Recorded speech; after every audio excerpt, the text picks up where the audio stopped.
No, it didn't, but it was very soft. No, I think it's mine. Yeah.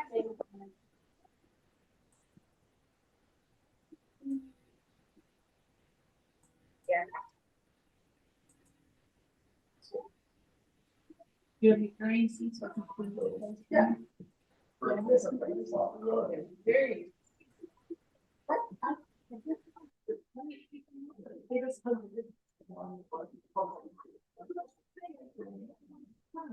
And they don't fall out.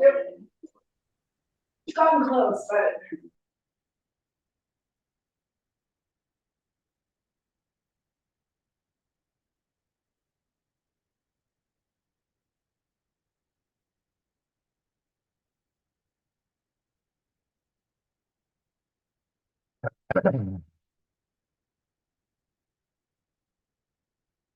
Uh,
What are you discussing? What are you guys discussing?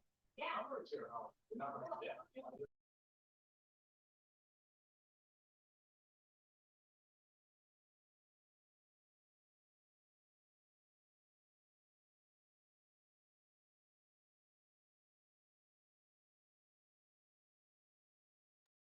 Hello, everyone. no, Hey, Frank. Frank, good to see you. Oh, okay. Yeah, I'm just testing the audio. Okay, great. All right. Hey, Frank.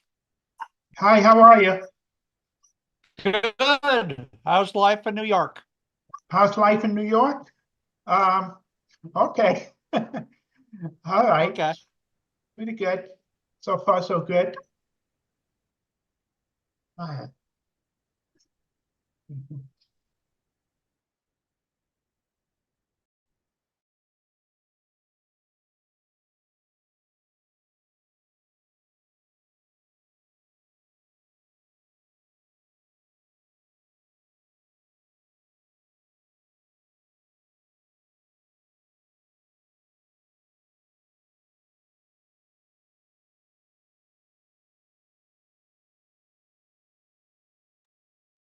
David Teskey, this is Roger Venable. Did I ever complete the introduction that you were requesting?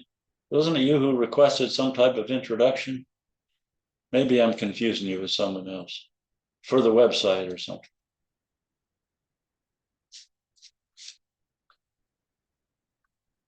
You're muted, David, so I can't hear you.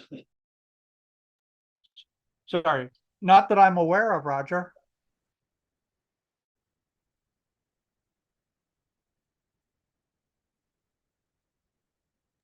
Somebody asked me for some type of update for the Mars section on the website, the ALPO website, and I don't think I ever got it done. but I can't remember. I'm so busy. I can't remember what I've done and what I haven't done. That's probably Jim Tomney. I understand. Oh, yeah, you're probably right, Tim. Yeah, he's doing the website. I'll tell you, I'm retired for 4 years and I've never been so busy in my life. I hear you.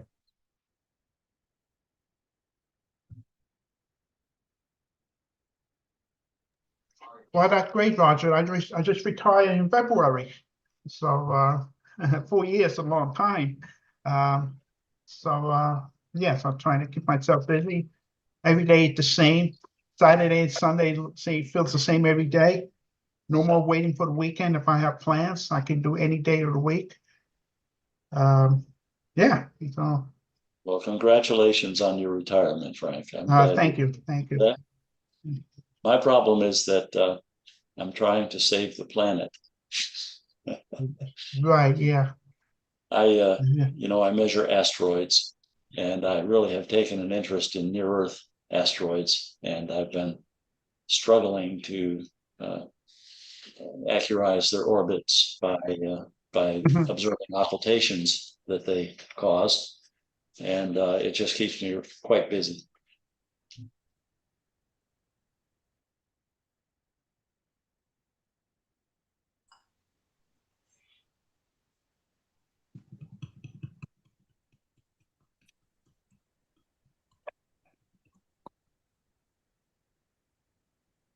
Julius Parks, are you from Forest Hills, Queens?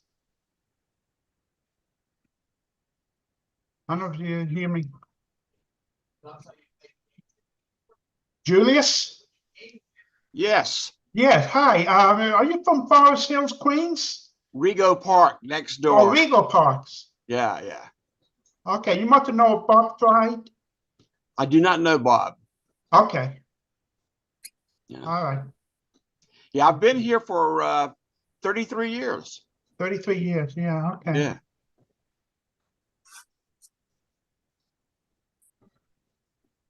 Yeah, my wife is from the Village in New York City, and my son, he's now in Amsterdam Oh, okay. with his partner, who just finished up a postdoc at Columbia University in quantum physics.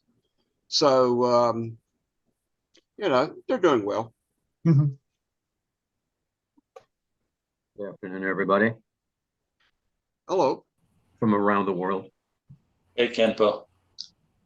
Yeah, you can. Hey, Julius Parks. I'm a postdoc too, but I don't mean academically. I just retired as a doctor.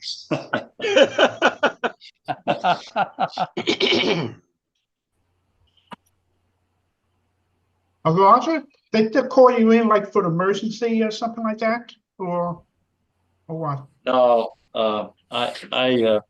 it costs money to renew my license every year, and so I just said, why am Oh, I going to pay them? I don't want right. to do that, so I didn't renew my license. So Okay. I'm now, I kept it for a year, but Yeah. it's just you get enough bills in the mail and say, why am I paying this? I'm in my mid 70s. I don't need to be, Right. keeping a medical license. Hello, all. Can I be heard? I'm new to this stuff sometimes. Marvin, I haven't seen you in a long time.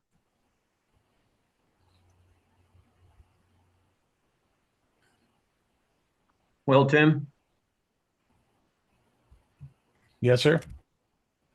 I'll go ahead and turn it over to you in a second. I just wanted to welcome everybody. Tim's going to give some opening remarks, and in case he doesn't already cover it, and based on what we've gone through in the last couple of years, Tim has the capability of muting everybody's audio. We've had situations where people had their audio on and they were just doing other things. So keep that in mind. So if you're going to be doing doing your talk, make sure your audio is enabled, and make sure that if you don't want to be seen, your video is off. But you all look pretty nice. Hi, Pam. Good old Pam. And yeah, he got enough rain down there like we do up here. So there you go. Other than that, let me see. I prepared some introduction here. If Tim, I'm going to go ahead and read what I have for you. Oh my. You can, lions and tigers and bears. Oh my. Okay, for those of you around the world and then beyond, Tim Robertson lives in Southern California. I won't give you a street address, that's in the journal. And he recently retired from NASA. What were you at NASA? Mission assurance. Mission Assurance. He's a very long time member of the ALPO, and he heads our outreach section. Now, the outreach section itself consists of the Lunar and Planetary training program, which I did many years ago, and I have been trying to find the time to redo it. He also runs the ALPO YouTube channel for those of you who are not watching this conference on Zoom. And he also oversees the youth activities program, which is actually headed by Pam Shivak. And besides handling these ALPO duties, you would only know this if you listen to the podcasts. He's an avid comets observer and works very well with Carl Hergenrother. Thus, Tim's email address of Cometman@cometman.net. Got it. Okay, without further ado, everybody pay attention to what Tim has to say, and I'm going to blank out my audio and video while I have a quick lunch. Okay, sounds good. Thanks, Ken. Okay. Yeah, I want to welcome everybody to day one of the 2024 ALPO virtual conference. Again, as Ken mentioned, I'm Tim Robertson. I'm the host of the Observer's Notebook podcast and the coordinator of the training program and associate director of the ALPO. I also want to start off by thanking our sponsors for this week's activities, Celestron, Cat's Eye, and Explore Scientific. They've donated door prizes for tomorrow night's festivities. I want to thank Ken for his assistance in setting up the conference. In addition, I want to thank all the presenters for the next 2 days. I want to thank you for taking your time and making this conference a success, which I know it will be. If you're watching on YouTube, and I see we have 6 people over there on YouTube right now, please hit the subscribe button and the bell button and the thumbs up. That way you'll never miss any broadcasts on our YouTube channel. And also, if you're watching on YouTube and you have questions during the conference, I'll be monitoring the chat over there. I see Alberto just logged in over there. Hey, Alberto. So I'll be monitoring the chat over there as well.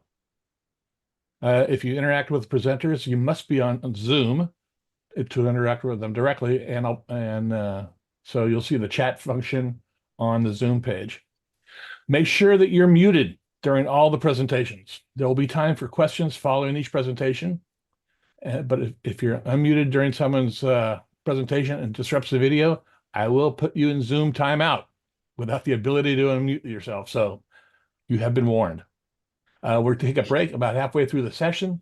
Do not log off on Zoom. Keep it active. That way you won't miss when we come back. We come back a little early or a little late. Following today's presentations, the ALPO will have our board meeting. That will be a separate Zoom invitation, and that'll be sent out to all the staff members following today's presentations. The Zoom link for tomorrow will be sent out at the end of today, and you'll get that. Everybody's on the list for that. Please do not share the Zoom link, okay? It's very important. I want control over who has the Zoom link and who doesn't. If they can't watch on Zoom, they're more than welcome to hop over to the YouTube channel where anybody in the world can watch from over there. Following tomorrow's presentations, we'll have our annual awards presentations with door prizes and a keynote address by Bob Garfinkel. That, again, will be a separate Zoom link. The door prizes, we're doing a little different this year. We've had confusion in the past. So this year, if you want to win a door prize, number one, you have to live in the continental United States. You have to be registered for a participant in the door prize drawing. And the way you register is send me an email at cometman@cometman.net with the words door prize in the subject line. Okay. And I'd also appreciate if in the body of the text, you put your name and your address so we don't have to hunt for that later. All right. And also, besides these highly appreciated donations, the ALPO will forward a PDF file of the most recent ALPO journal to all non-members who contact Matt Will following the conference. So you'll get one journal so you can peruse it at your own speed and whenever you'd like. With that, Ken, do you want to introduce the first speaker?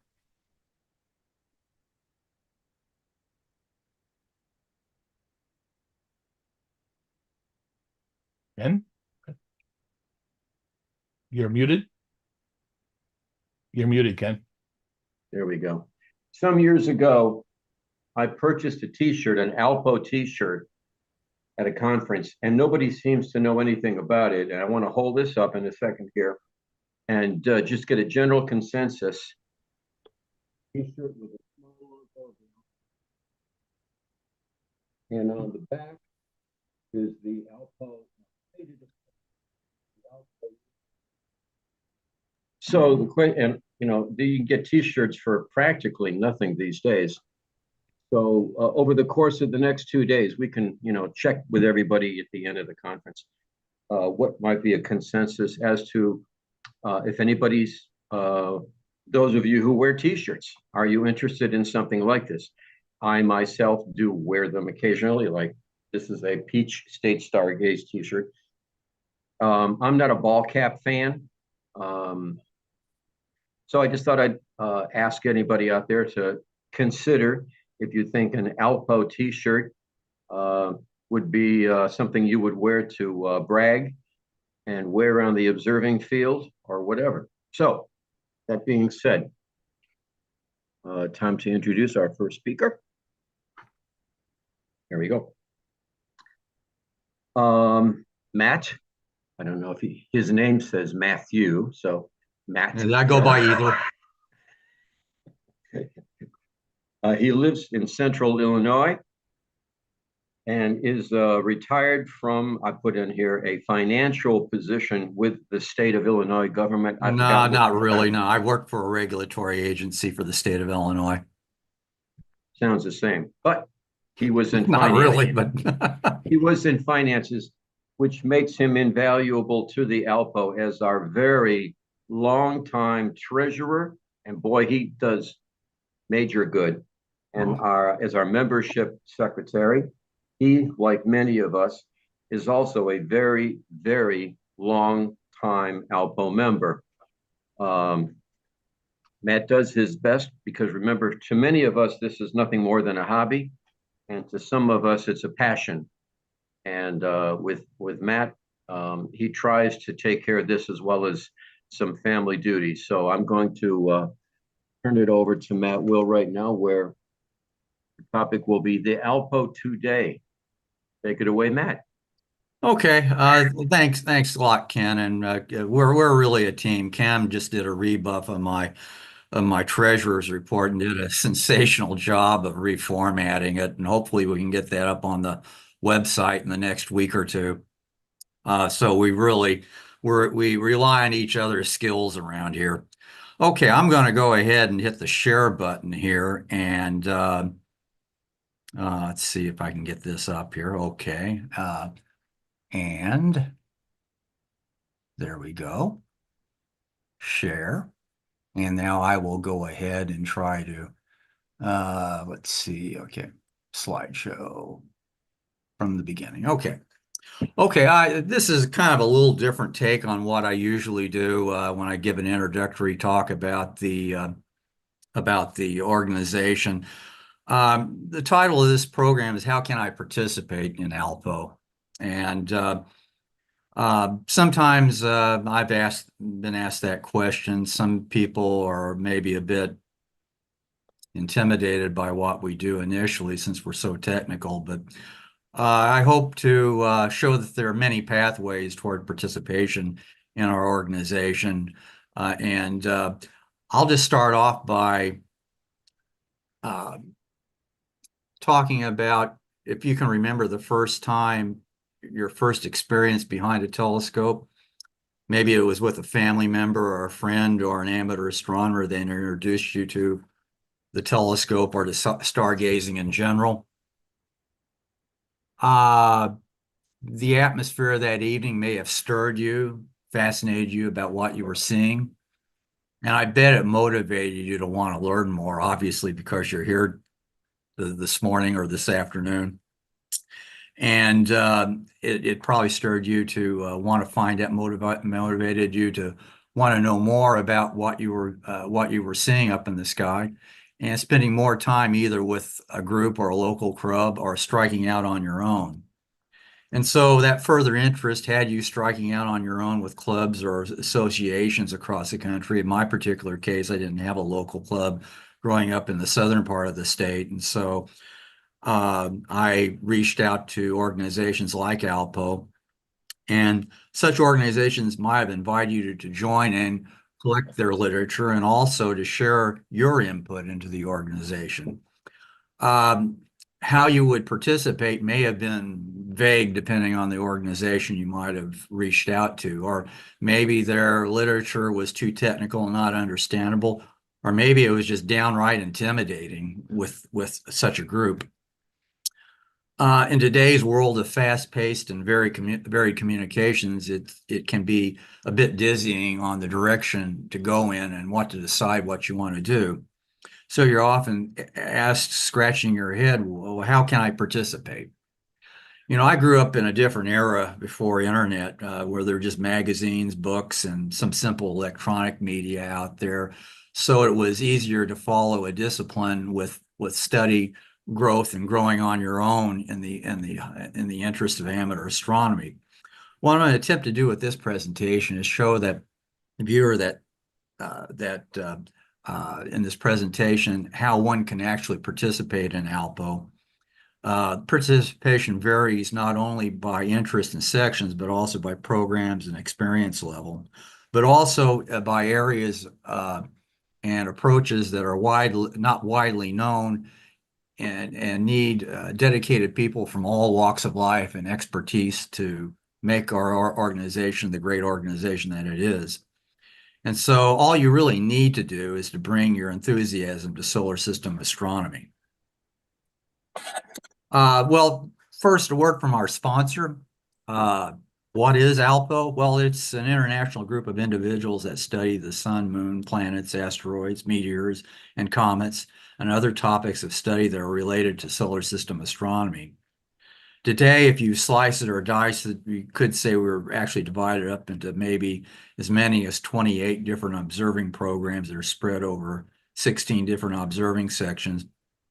With a staff, I think I counted this morning, we have approximately 43 volunteer workers that are collecting amateur observations of solar system bodies and phenomena, analyzing them and reporting findings such as observations and periodic reports in our quarterly journal. And our observational sections are involved in the studies of the major planets, asteroids, comets, the sun, the moon, and related solar system phenomena. And our section coordinators basically do, as I said earlier in the last slide, which are collect and study submitted observations, correspond with observers, encourage beginners, and also contribute reports regularly to our journal. Okay, there. The question that I have sometimes that's directed to me is that, do I have to be a paid member in ALPO to participate in sections and programs? No, the ALPO sections and programs will accept observations from non-members as well. And as readily as it can be estimated when I peruse the journal, it varies from program and section, but generally speaking, about 2/3 of our observer base are not paid ALPO members, but do send in observations to our sections and program coordinators, and are certainly most welcome to do so. Observers are encouraged, though, to join as paid members, since they actually can see that they are credited for submitting observations and apparition reports and other reports on special events like total solar eclipses or the passage of a bright comet. Their observations might actually get published in the section report in the journal or other ALPO literature, such as our in-section newsletters. And they actually read about what others observed, just not themselves, and what the observations meant overall in an apparition or event. And the paid membership supports the publishing of the journal, our ALPO website, and other forms of outreach and administration that make this organization run. ALPO membership can also help the novice learn visual observation through the ALPO training program. The training program gives instruction and feedback in making and reporting solar system observations of all sorts. Proficient observers provide high-quality observations and strengthen the relevance of our observing sections and programs. So training does matter. We have a number of observers that really don't need training that do a wonderful job for our sections and programs. But if you're starting out, Tim is an excellent teacher and he can guide you through the steps of becoming a professional amateur, so to speak. In terms, the sections and programs still accept visual drawings, just not the more sophisticated forms of observing. But the thing about visual drawings is that it engages the observer to see what they're actually seeing through the telescope with minimal technical working of the scope or any other instrumentation. And these observations are important in the present day because they can be a baseline for comparing historical observations that were done in the past in a similar manner or technique. And doing visual drawing is just good training for documenting observations for those that will eventually go on to more advanced areas such as imaging and photometry, to say the least. And yes, we do accept observations in more sophisticated manner. Such areas as electronic imaging, whether it's a CCD camera or camera with a CMOS chip, webcams, or more conventional video. Photometry is becoming an emerging field here in our organization, done particularly at the digital level, but we would gladly accept anything that's done analog. And of course, in some instances, whether it's estimating the magnitude of a bright comet or the moon's magnitude during a total lunar eclipse, visual photometry is still needed too. Two sleeper fields are coming more into play these days are spectroscopy and radio observations. And in particular, we're finding that spectroscopy, once the sole area of professional astronomy can be done with the resolution of a CCD camera. But the ALPO offers some mentoring and more sophisticated aspects of observation, and members are asked to get in touch with their section coordinators for guidance in these areas. Accomplished observers with ancillary skills in writing and organizing can participate in the actual management of sections and programs as well. Assisting sections and programs through mentoring, correspondence, and even web design of some of our section web pages can help strengthen a section or program's presence. So we also need, to some extent, some people that can help us manage the volume of observations that come into these sections and programs. And you don't necessarily have to be behind a telescope to do serious research. The late John Westfall mentioned that amateurs can contribute to researching images and data freely available for analysis out on the internet that can contribute to our observing programs without having to spend any time in a telescope. In his article, Point of View, Research Amateur Astronomy Indoors, in the spring 2004 issue of the journal, John showed both that there are research-grade libraries of images waiting, just begging to be analyzed out there, and also reference material, such websites as the Astrophysical Data Systems link that can give amateurs a veritable university-level style library in which to conduct further research and contribute to studies, as John focused on lunar astronomy, but I bet that there's also a lot of carryover to the planets, major planets, and possibly other avenues of study for amateurs. accomplish. But it doesn't necessarily participation doesn't necessarily mean that one has to observe or review observations to make valuable contributions to the ALPO. We have a more sophisticated publication session than we've ever had before. And so we always have the need for possible peer reviewers, people that can edit and assist in the production of the journal. And in particular, right now, we're trying to look for an advertising specialist that could help us acquire more advertising for the journal and bring more revenue in and make the journal and the ALPO a little more stable in that regard and put off the day when we have to raise membership dues. And other participation also means possibly participating in our online section. The ALPO is on the verge of releasing and introducing its new website that has been the creation of Jim Tomey, one of our assistant coordinators on the online section. While we have given him a lot of input on it, Jim has been the workhorse in getting this thing put together and up and running.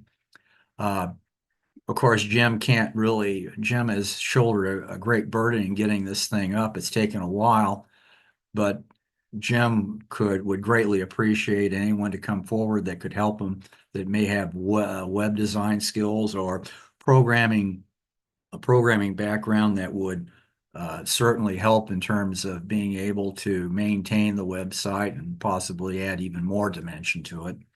And of course, we always have a steady stream of images coming in that need to be archived. And there's lots to do with this new website, and Jim would welcome any help. We also have an outreach section. I know Tim mentioned this a couple of years ago. I think this still stands, that Tim could use some help in managing the YouTube channel. Tim has been keen on wanting to expand the YouTube channel to introduce and have available how-to videos that might be submitted by section coordinators or program coordinators as an enhancement to actually encouraging people and supporting observers to submit more observations. And also development in literature and communications with their own youth program has been very important. Pam Chevek has been a huge force behind this and maintaining a website that not only communicates with youth and growing them into the fascinating world of solar system astronomy, but also with STEM educators and implementing astronomy into their curriculum, and in turn having them come to us for participation in solar system astronomy. And of course, this is the ugly side of the ALPO administration, and that's where I put on my hat here. We're always in need of, and will be as we grow larger with a growing endowment and other requirements that we have being a nonprofit. We'll always have a need for nonprofit management. Experienced persons in nonprofit management would be welcome. And in particular, we're looking at the possibility of expanding our board, because we know that some of the legal requirements that we have to meet now that we didn't have before the endowment grew so large, we will have to find some way to do this. And of course, bringing people that are nonprofit savvy is going to be a great addition to our board. If we can bring people in that can be primarily focused on that aspect, we could certainly, looking at an eye to the future and enhancing our revenues coming in, we would look at possibility of having experienced people that can do grant seeking and writing. And that, again, that having more diverse revenue coming in certainly decreases the burden of direct membership support. And eventually, I'm 67 now. I don't intend to be doing this job for very much longer, but we'll need people out there to replace me. And I can certainly extend to anyone who does eventually do the kind of work that I'm doing. My benefit of experience, and hopefully maybe the next person will do a much better job than I'm doing right now. But in addition to all this, we do have an open board of trustees seat, and we're looking for persons that may have primarily a financial background, but or some other expertise in nonprofit management to oversee our endowment and to participate in the opening steps of trying to take a look at a possible central office project for us. And of course, there are other means of participation. You can simply just pay some of our higher membership dues. We do have a gradated scale, which also includes some extra benefits the higher you pay up, but you get for $55 on you would get the paper journal as well as a digital journal, but anything above that would be you could declare as a tax exemption with your taxes if you so desire. Or you can that's the donation portion of your payment for dues. But you could also just make a flat out donation, and either way you would be acknowledged by the membership secretary for those as a matter of record. And also for those that don't want to pay higher memberships but may want to leave the ALPO some money after death, we have a way of setting up charitable bequest, either through your will or through a living trust. But just simply supporting us as a regular dues paying member certainly helps the ALPO in being a much more stable organization. And public support money is always important to an organization that is a legal nonprofit. And so here's the sales pitch. You can get the digital journal for as cheap as $22 a year for 4 issues over 1 year. The journal is released quarterly. The paper journal costs a little more, $55 a year. We have 2-year membership rates also, but the digital journal has the advantage of being able to not only see the journal in color, but also to click on URLs embedded in the articles that can take you outside the journal for more information on a particular topic. You will, if you pay for the paper journal, you will automatically get the digital journal also. Now, because time is growing short and I don't want to confuse things anymore, all I will say here is that membership can either be paid by check or online. You can go out to our website and click if it's next week, we should have the new website up and running. You would click on join the ALPO link at the top. If you're doing it over the weekend and the old version of the website is still up, just click on membership and menu through, and you will get to where you can purchase that online also. The exciting thing about the new website is we're now going to be offering online purchase directly through our PayPal account. And I hope this will eliminate some confusion that people have had in the past in paying online on the Astronomical League website. By and large, people have been successful in doing that, but I know at times it's sort of a little confusing about where you pay for that. So anyway, I'm going to go ahead and just wrap this up by stating that with an organization as large and as varied as ALPO, a diverse and skillful volunteer staff is needed to meet our goals and to continue to grow. Our drawing card is in the variety of observing sections and programs that we offer for participation, but our strength is in our multiplicity in the ways that ALPO people can support our great organization. And whether you are a paid ALPO member or simply an observer that wants to contribute observations, please join us in the great astronomical adventure. Thank you. Thank you, Matt. You do have more time left. You want to do hand shadows or? Well, if anyone has any questions or Matt, I got a question. What's our current paid membership? Our current membership right now is about at, I think it's at 376. Okay. And We how is that? haven't, How in is that terms over of, the past few years? go ahead, How's that been over the past few years? about average. We haven't really lost any membership or had any, we've, a few years ago, we had sunk down to around 340, but in recent years, we've maintained a level of about 370 right now. It's between 370 and 380. Okay. There's a question in the chat. Do you know the split between US and international memberships? Yes, generally 1 out of every 5 members in ALPO are international. I'm not talking about Canada. We have quite a few members in Western and Central Europe. We have a few members in South America.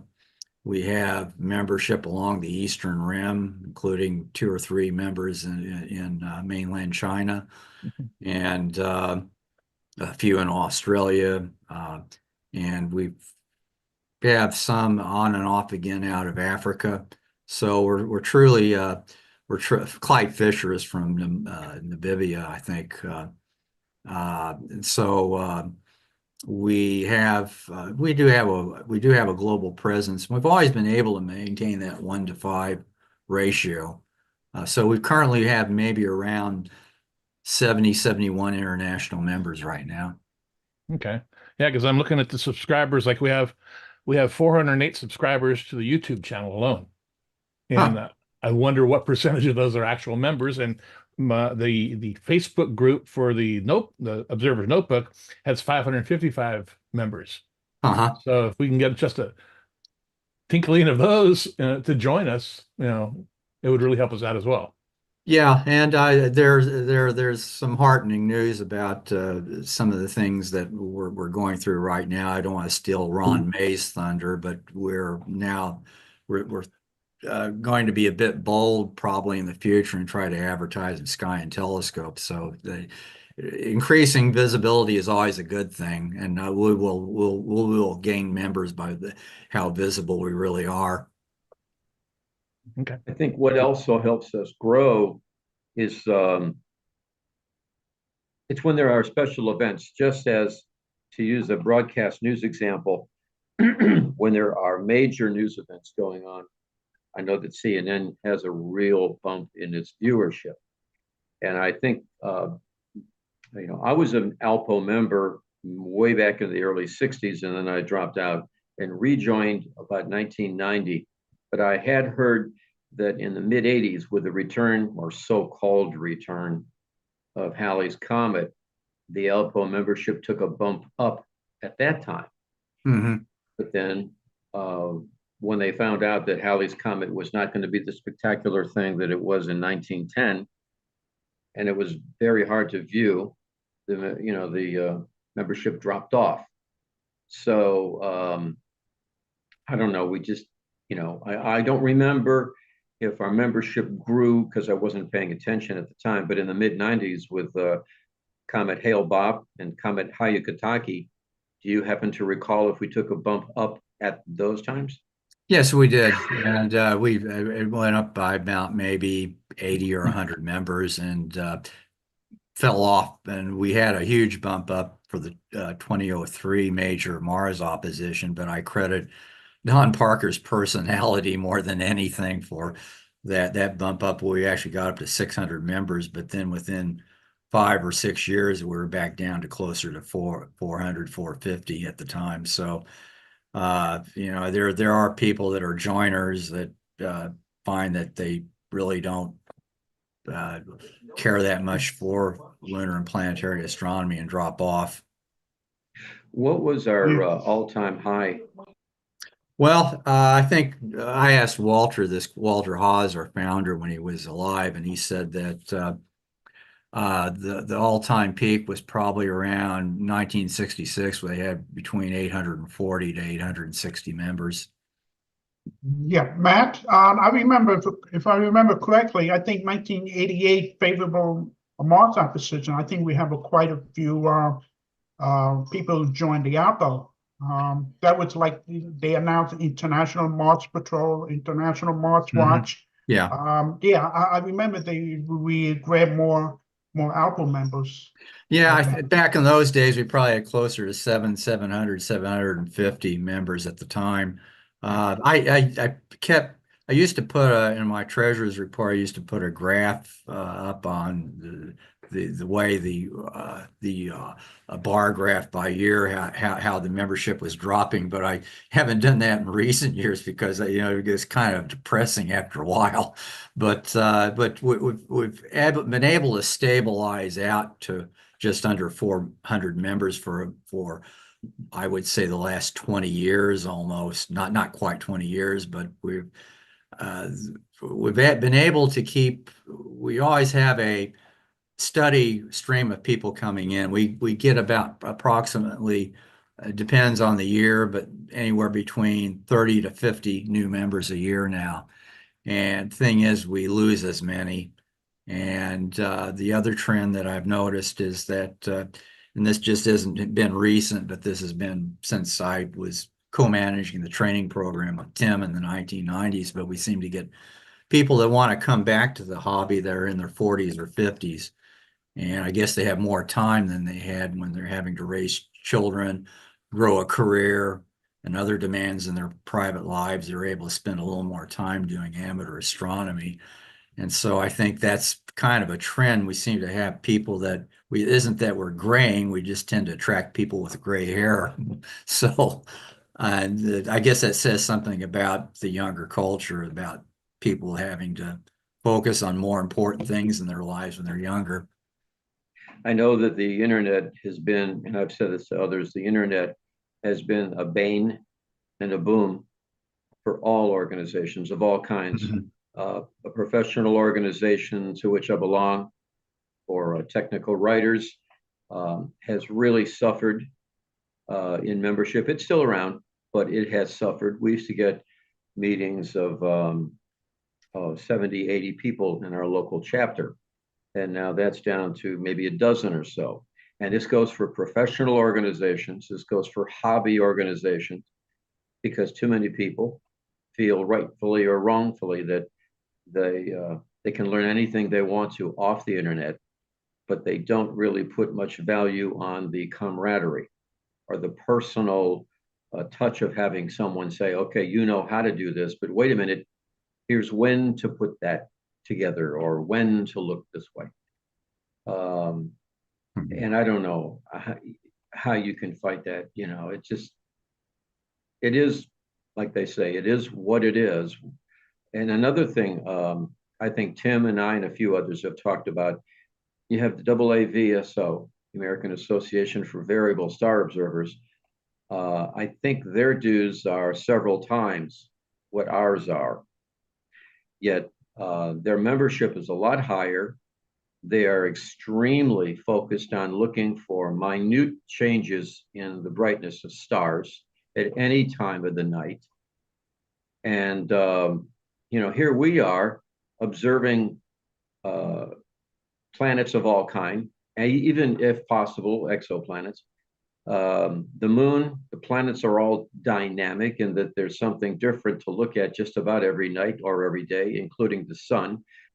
And here we are, a fraction of the size of the AAVSO. Now, I know that Roger Venable is a member of IOTA, and then he's the next speaker. Maybe he can speak a little bit before he gets into the main part of his talk about how, or any of his comments about IOTA, International Occultation and Timing Association, because they're very dedicated as well, as far as I know. So we're just one of various organizations in this very niche interest area of astronomy, and we're all trying to stay afloat.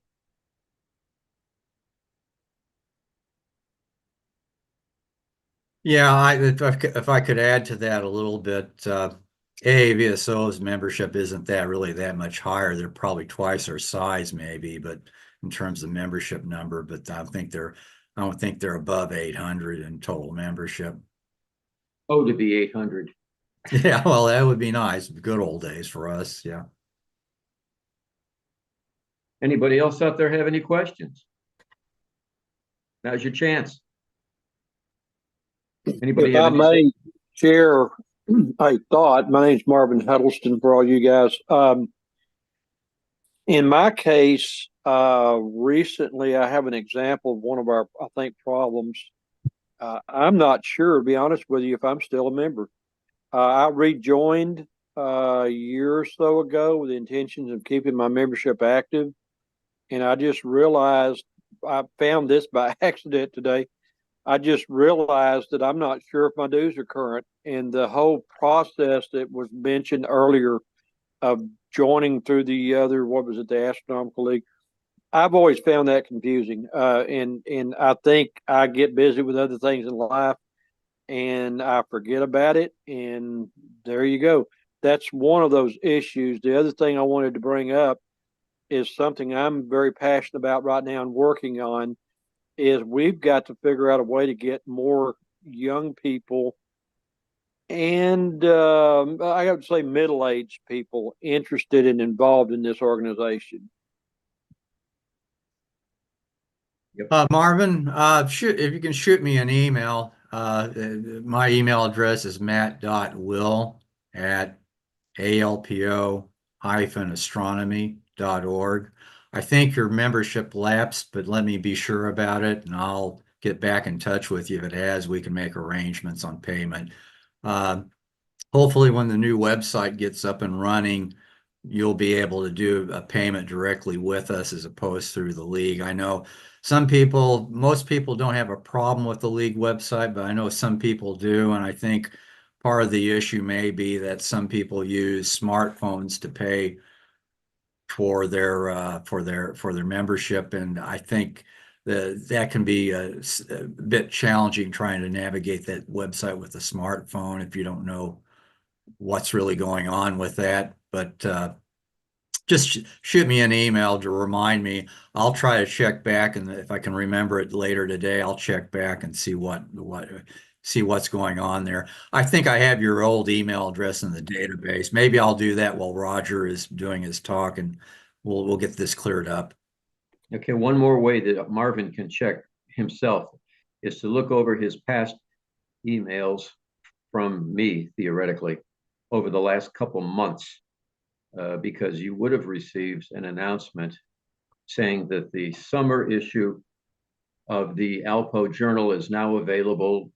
You would click on that email and it would tell you the highlights of what to look for in the journal. And at the very bottom is a link that you click on, and that would open up a window for you to type in your email address and your ALPO membership number. So if you are not a member, you would not have received that announcement. It goes out quarterly when the next issue is available. So I'll leave it to you and Matt to work that out. Okay. Is that it? Ta-da. Okay. At this time, we have on schedule. Roger, are you there? I am here. Good. Roger Venable. I've known Roger since way back in the 90s when I, as a member of the local Atlanta Astronomy Club, founded the Peach State Stargaze. I started it in 1994, and I think that was around the time that I met Roger. My first ALPO conference was in Greenville, South Carolina. That might have been 1994 as well. I remember that weekend, whatever year it was, because that was OJ weekend. I got up there to Greenville from Atlanta. On one evening, a group of us went to a local restaurant to get a nice dinner, and I called my wife, and she says, I can't talk. They're chasing OJ Simpson all over the freeways in California. Gotta go. So that's how I remember that. 94. 94. Okay. Yep. But that's how I met Roger. At that time, he was an emergency room physician at a hospital in Augusta, if I remember correctly. As he said earlier during our pre-conference chat here, He has retired and now can, I don't know if he wants to call it bragging about some of the darkest skies in Georgia, because where he lives, I don't know. I don't know how we would describe it. I'll let him describe it, but he must have some really great skies down there. It's well And inland. I always say that it's the darkest spot in Georgia, but in other respects, I'm not so sure. Not so sure, but he is now retired from medical practice, and he's active with us. He is a science advisor for the ALPO journal. And I think you are also in the IOTA. I think you're still in the IOTA, aren't you? Yeah. Yeah. Been vice president of IOTA since 2013. Very good. So let's see. So at this time, I'm going to turn it over to Roger, and you got another half hour. Roger, congratulations, and take it away. Okay, I hope this works. Let's see.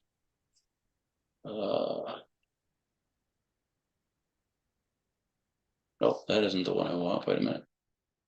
This is the one I want. And,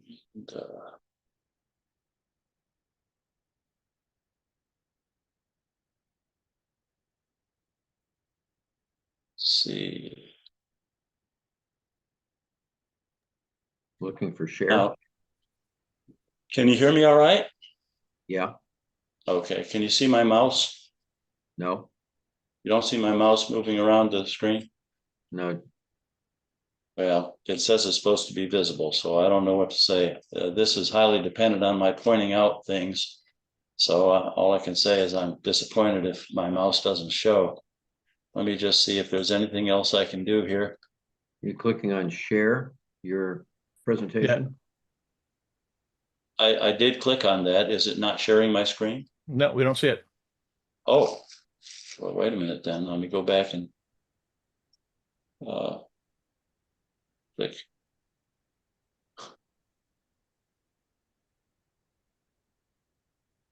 I just clicked it again. Oh, here. Okay, I see there are 2 clicks I need to make to share the screen. Ah, there you go. Okay, so We let me got go one. again. There All we right, go. now you should see A worm. well, that's a good thing to call it. We need to get rid of this thing to the right. Let me see. There we go. Get that out of the way. Do you see my mouse now? Yeah. Yep. Okay, good. Now, this is a shepherd's crook. And Tim, what I want to say is that I practiced this presentation a couple of times and I was not able to squeeze it into the allotted time. So what I'd like you to do is to take this shepherd's crook, and when my time's up, you just slip this around my neck and drag me off the stage. Okay? Not a problem. All right. Now, this is secular changes in the albedo features of Mars. The word secular has nothing to do with religion. It has to do with time. That is, over a period of time, we see changes in the albedo features of Mars. And I want to point some of those out to you today. Now, I'll be showing a number of images of Mars, at least one old drawing, several old drawings, a few old photographs, plenty of digital images. Although it is always a pleasure to display the finest images made by our many Mars observers, today's goal is not to show images selected by virtue of their quality, but rather to show images that show what I want to show in this presentation. Please do not think that my failure to show images by any one observer is a reflection on the quality of that observer's observations. You need to understand that south is up and planetary east is to the left, not the right, in all the images except one in this presentation. This is opposite to the view you get when you look at a globe of Earth. East is on the right on our maps, but on these images of Mars, I'm going to present them with east on the left. That's the direction toward which the planet rotates, and with south on top. This group of photographs was compiled by Earl Schleifer, who worked at Lowell Observatory during the first half of the 1900s. All of them were made at Lowell Observatory. Their years were from 2007 at the top to, 1907 at the top to 1956 at the bottom right. The purpose of the arrangement here is to display southern spring and southern summer images side by side to show the change in Pandora freedom as the season changes from southern spring to southern summer. So there are 5 image sets here: spring, summer, spring, summer, spring, summer, spring, summer. Pandora freedom is this dark line across the middle of the image right there, and it has Sinus Meridiani at its right end. So that's Pandora freedom and Sinus Meridiani. Right above it is this light area called Duca Lionus, and right above that, what did I say? This is Sabius Sinus. This is Sabius Sinus and Meridiani. Right above it is Duca Lionus, and right above that is Pandora freedom. Now, if you look over on the left image, you still see Sabius Sinus across the middle. And then it's light above it. There is no Pandora freedom at all. It's here and it's here. Notice that when Pandora freedom is visible in these classical images, generally speaking, Sabius Sinus and Duca Lionus and Pandora freedom each have about the same width, north to south. So that, and Pandora freedom runs parallel to Sabius Sinus. But in each of these images, we don't see much of anything of Pandora freedom in southern spring, but in southern summer, Pandora freedom is dark and it has variable degrees of darkness, but it becomes visible in southern summer. Although Slifer suggests that this change from spring to summer is a regular phenomenon of albedo change with the season, notice that there are gaps of 12 to 15 years between these image sets. And I'm not convinced that this is a phenomenon of every Martian year. This is a drawing of Mars in the same area. This was in 1971. The artist is Jean Dragesco, who is a very well-known artist of Mars artist of that day. This is Sinus Sabius and Sinus Meridiani. This is Pandora freedom, and this is Duca Lionus in the middle. There are a few other features I want to point out to you, just so we can compare this better to other images. You notice there's a connection between Sinus Meridiani and Mare Erythraeum up there. There's this line down here to the lower right of Sinus Meridiani, connecting it to Oxia Palus. And this line has the feature of a canal in that it's a fairly thin, dark line connecting 2 larger dark areas. Thirdly, I want you to notice that there are some faint streaks extending northward down here from Sinus Meridiani. Those are vestiges of Lowellian canals, and we don't have time to talk about those today. This is a 1988 image made by Jim Melka, our assistant Mars coordinator, from the summit of Mauna Kea. And this is a photograph, not a digital image. And it's in southern summer. And I want you to notice how different this area appears from what we saw in the photographs by Slifer that I showed you in the first slide with the 5 sets of images. Meridiani and Sabius sinuses are dark as expected, and Duca Lionus is light as expected. Note that Duca Lionus is as bright as Arabia down here. But Pandora freedom does not appear to be fully a straight line parallel to Sabius sinus. The western half of it here is straight and parallel and in the right position. But look at the eastern half of it. It's way up here, as though Duca Lionus is very wide, and it seems to slope southward as you go from left to right. And there's a gap in the middle. That is, Duca Lionus is connected to Noachus above. Notice also that Sinus Meridiani has a very dark and dense connection right here to Mare Erythraeum. So Duca Lionus doesn't go around as a bright line all the way around Sinus Meridiani. And this was unique to that apparition. Mark Schmidt made this image in 2005. It shows essentially the same area. with Sabia Sinus and Sinus Meridiani. But notice that Ducal Lionus is virtually absent. This whole area has become dark. And Meridiani seems to connect to Mari Erythraeum up here. Pandori Freedom, I presume, is this stuff at the top, but it's a little hard to say because Ducal Lionus is excessively wide if this is Pandori Freedom.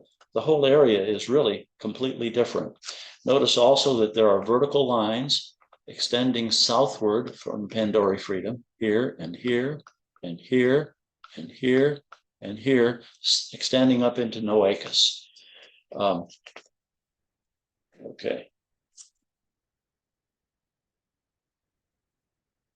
Here is a 2005 color image by Jim Melka, showing essentially the same appearance as the previous image by Schmidt. The main reason I show you this is to corroborate what Schmidt saw, what Schmidt documented. I mean, Ducal Lionus is wide. It is not bright. It's sort of intermediate brightness at best and even dark in areas. There are lines extending southward from what I think is Pandori Freedom into Noachus and so on.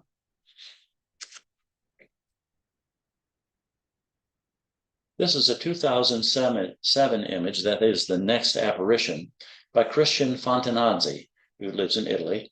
And it shows Ducal Lionus is a bit brighter than it was in 2005. It's not quite as bright as Arabia, but it's almost as bright as Arabia. Sinus Meridiani has a connection, just a thin connection now to Mari Erythraeum. So that broad connection has resolved. There are vertical lines, subtle vertical lines still in that fashion. This area here is Brangina, and it may be minimally connected to Sinus Meridiani there. But this is quite different from the previous image. And this is also in 2007, just to corroborate what we saw. This one's by David Arditi from England. Pandori Freedom is up here, sloping upward as you go from left to right. Brangina now appears to be connected to Sinus Meridiani.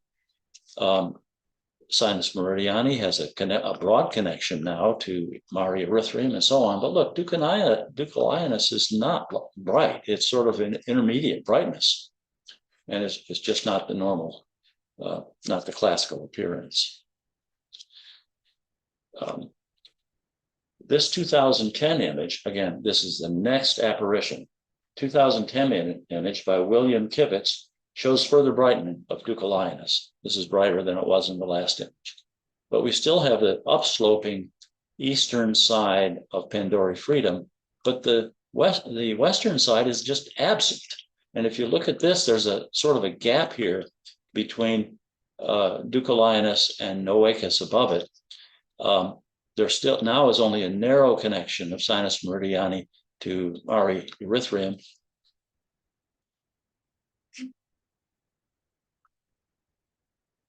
Mr. Lau made this image in 2012. This is the next apparition. We're proceeding through the apparitions so you can see the difference from apparition to apparition.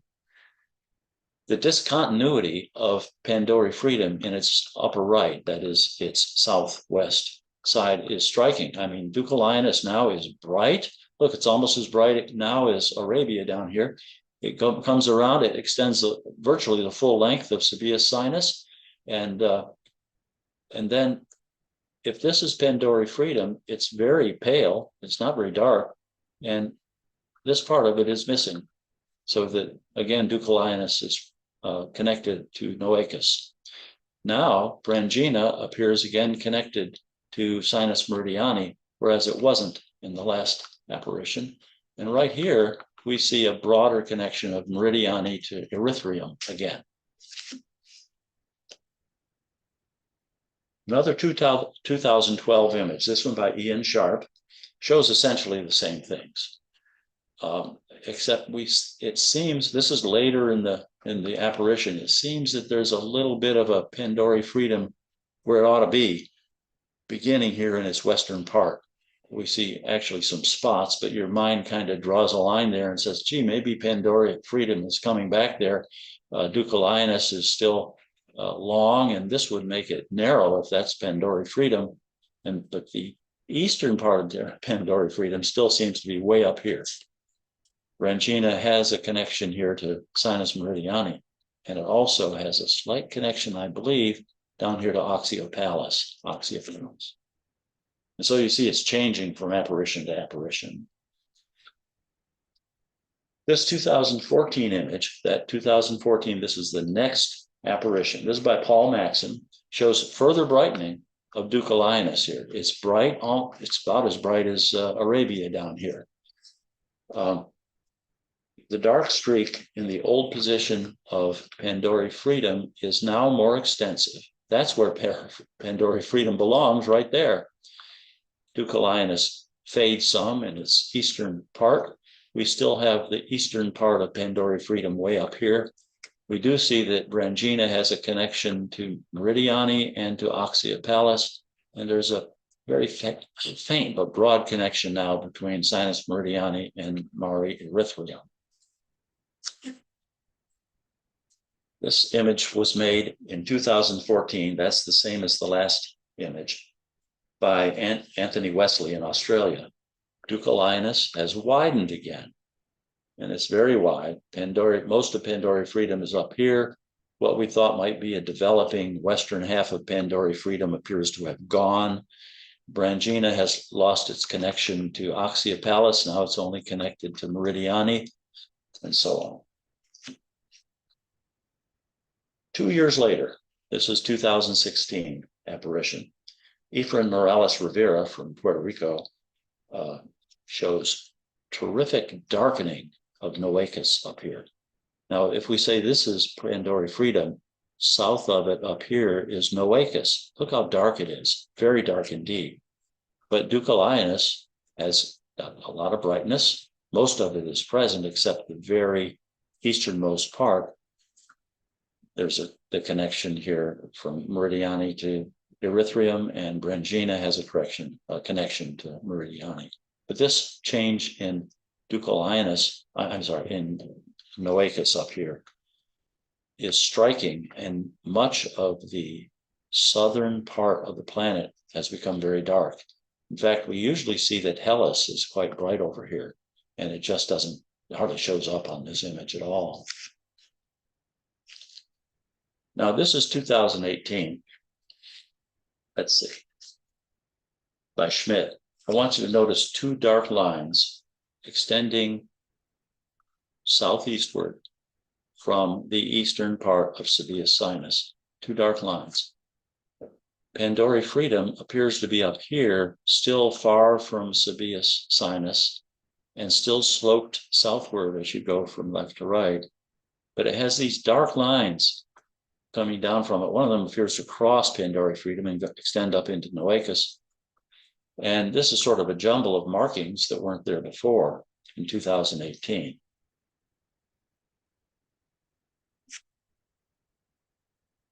Here's another 2018 image, this one by Gary Walker, showing the same things as the last one. In addition, notice that the southern part of Sinus Meridiani, right here, seems to be missing.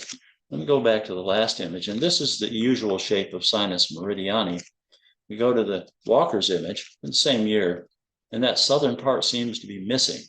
So something's going on here with the spreading of some dark features and the disappearance of other dark features from month to month as we observe. This is a 2020 image by Paul Maxson. That is the next apparition. Now it shows Deucalionus, if I can make my mouse visible again. Deucalionus is quite bright, but it's only in the western half of it that we can see it. And there are vertical lines that cross Deucalionus and make connections with Pandora Freedom above. But look, this looks like Pandora Freedom has recurred. This is a more normal appearance of the area right here, except that Deucalionus, the bright area, is supposed to extend all the way over to here. Some of these lines extend right up into Noachus. It's probable that there's some continuation there. Branchina is not observed to have any connections in this image. This image by Belikov, very fine image, shows essentially the same things as the last image. Just to corroborate this for you, these connections are here, Ducallinus bright and Pandora freedom appearing here, but then what is this up here, and so on. By the way, classically, the Hellespontus is a line from here right up here. Let me explain. This is Hellas. This dark area in Hellas is called Zia Lacus. This is Ioannis freedom. The area in between is Ioannis Regio, and it's supposed to extend right up along here to here along the western side of Ioannis freedom. But Hellespontus used to go up here to allow space for a bright area called Ioannis freedom. But now Hellespontus bends over here and occupies that space, and then it bends back up this way. So it's a crooked thing that is not the classical appearance of Hellespontus, and it's not the path that it follows on Episaurus' 1957 map. 2020, this is 2023. Ducallinus has essentially disappeared. So we've been following the changes in this right along, but now look at it. It's as though it's one big area. It's all coalesced into one. We talked about subtle connections between Sinus Meridiani and Mare Erythraeum, and now it's just all one big mess, all one big connection. Branchina is not connected over here, but Branchina might be connected to Oxyopalus. You can see Hellespontus here, how it curves eastward, right over to Ioannis freedom, and then goes back over this way, while Ioannis freedom is subtly right up to there. Okay. At the time of this presentation that we're making, Mars is only 5.8 arcseconds in diameter in the morning sky, as this apparition is very young. Clyde Foster has been regularly imaging the planet and made this image a couple of weeks ago, several weeks ago. This is Sabia Sinus and Sinus Meridiani. This is Pandora freedom, and it looks as though it's parallel to Sabia Sinus. Hard to know about this part further south. We'll have to wait and see how it develops. But Ducallinus looks promising that it might be bright this year. We'll just have to wait and see. Branchina is not even visible, but then Mars here is only 5.8 arcseconds in diameter.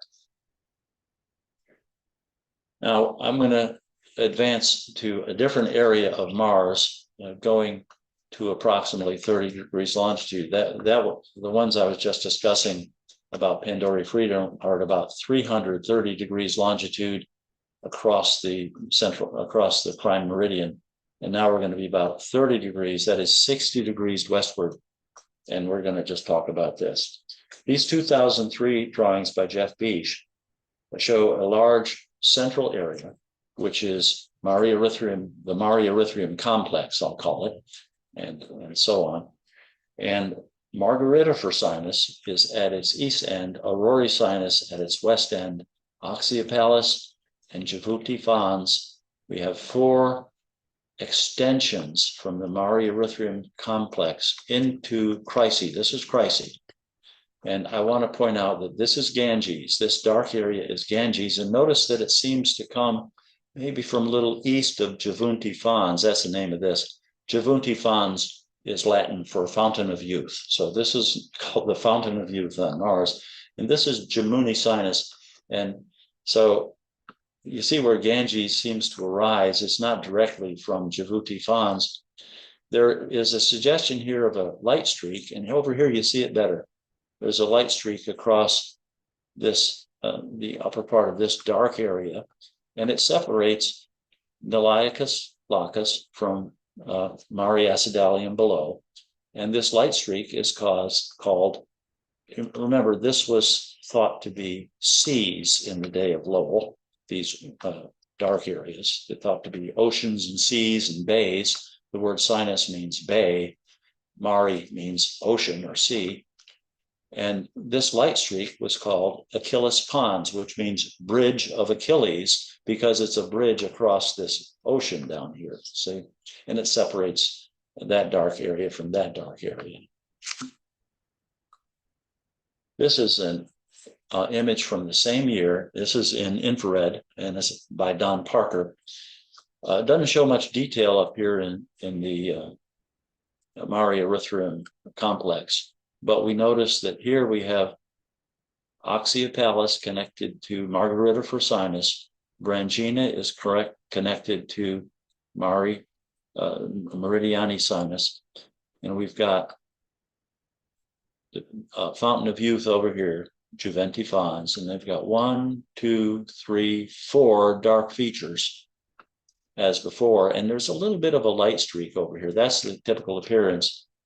And notice down here we have a definite light streak separating this dark Nelaicus lacus from Mare acidalium below it. This light streak is Achilles pons. Now, the reason I'm showing this is to show what's changed and what hasn't. This appears jumbled. This is Juventifans, the Fountain of Youth. And we got 1. Let's try to count them. 1, 2, 3. What's that doing there? That wasn't there. We had 1, 2, 3, 4. It's really a little bit jumbled up. It's hard to make sense out of this. And that's because it's the next apparition and it's changed. Now down here, we still have the light streak separating Nelaicus lacus from Mare acidalium, which is only peeking out above the south polar hood, the north polar hood, rather. Branchina is connected to Meridiani, but not to Oxyopalus. So this represents a change in the albedo features. In 2010, that's 2 apparitions later, Jesus Sanchez documented the widening of the Canal Indus. This is the Canal Indus. It's a Lowellian canal named after a river in Pakistan. And this is Oxyopalus. This is called Indus, a canal. And these are the 4 dark features. That's the Fountain of Youth. These are 1, 2, 3, 4. And look how blurry it's gotten over here. That's new. It didn't used to be that way. And this has probably gradually developed over the last couple of years. Notice how the separation, Achilles pons, that separates this dark area from Mare acidalium below has faded. It's not so prominent as it was, except for 1 bright spot in it. And we're going to follow that over the next few slides. This is by Peach in 2010. This is only 53 days after the last image. We again see the prominent Indus Canal, and let's see what I want to show you. Well, we can see Eos, and this is Protea Regio, and this is Pyri Regio in the Mare Erythraeum complex. But this area has looked a little blurry, but now it's differentiating itself so that we see 2 dark spots down in Chryse, seemingly stemming from this spot. And this nubbin over here actually has a name, and it's not present. You can't see it in most apparitions, but that is called Hydaspes sinus. And it is associated with a Lowellian canal called Hydaspes. And that canal goes right down here, and we can't see it right here, but I'll show it to you later. Roger, we got 3 minutes. Okay, well, thank you for that warning. You see how I'm not going to get done. I want you to notice how dark all this is up here. Very dark. I'll try to skip fast. And it's very dark there. And it's dark there. And it's dark there. And it's very dark there. And then it's not dark up here anymore. And that's because we had a global dust storm in between. And what I want to say to you is that this southern area of Mars is full of crags and rocks and craters, steep slopes. And when you have a global dust storm, they all get covered with dust. And then over the subsequent years, that dust gradually blows away from the peaks, the tops of the rocks and the crags, and settles in the lower gaps between those peaks, so that it appears to darken gradually over the years after a global dust storm. But right after there's a dust storm, it still appears bright. In contrast, the rest of Mars, these areas down in the north, are sandy expanses with few craters and much fewer rocks and so on. And so they stay bright all the time. And so that explains much of the change in albedo features, is that there's this shifting dust, most of it bright dust, that covers dark areas. And when dark areas appear, they are being uncovered by the wind, uncovered of dust. And when they disappear, they're being covered by dust due to the winds of Mars. So I'll stop now just because we want to take any questions that people may think of. Roger, I want to congratulate you.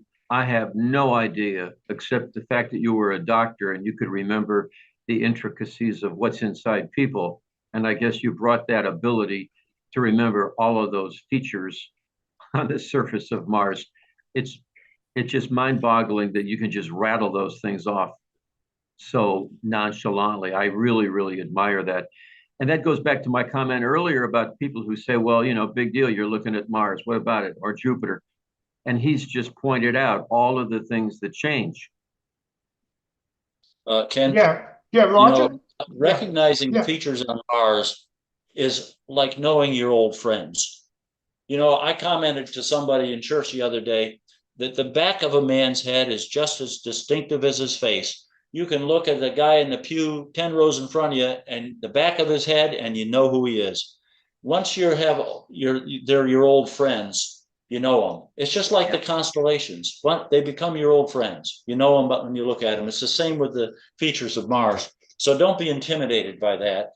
And if you were into Mars so that you're imaging it regularly and so on, you would get to know these things. I think Frank had a question.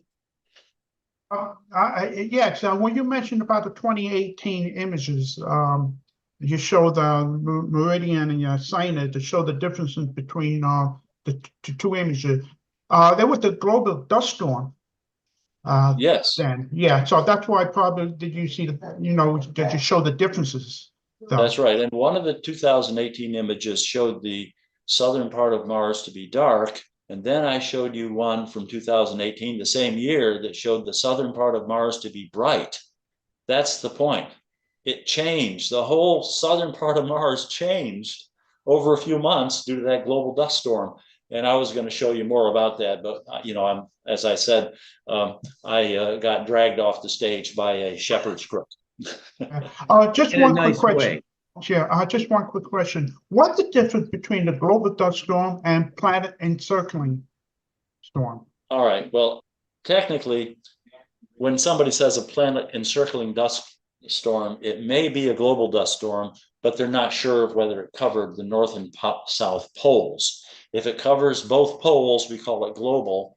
And, you know, I have evidence, pictorial evidence that the 2007 storm was global, but there are some astronomers who believe that was just a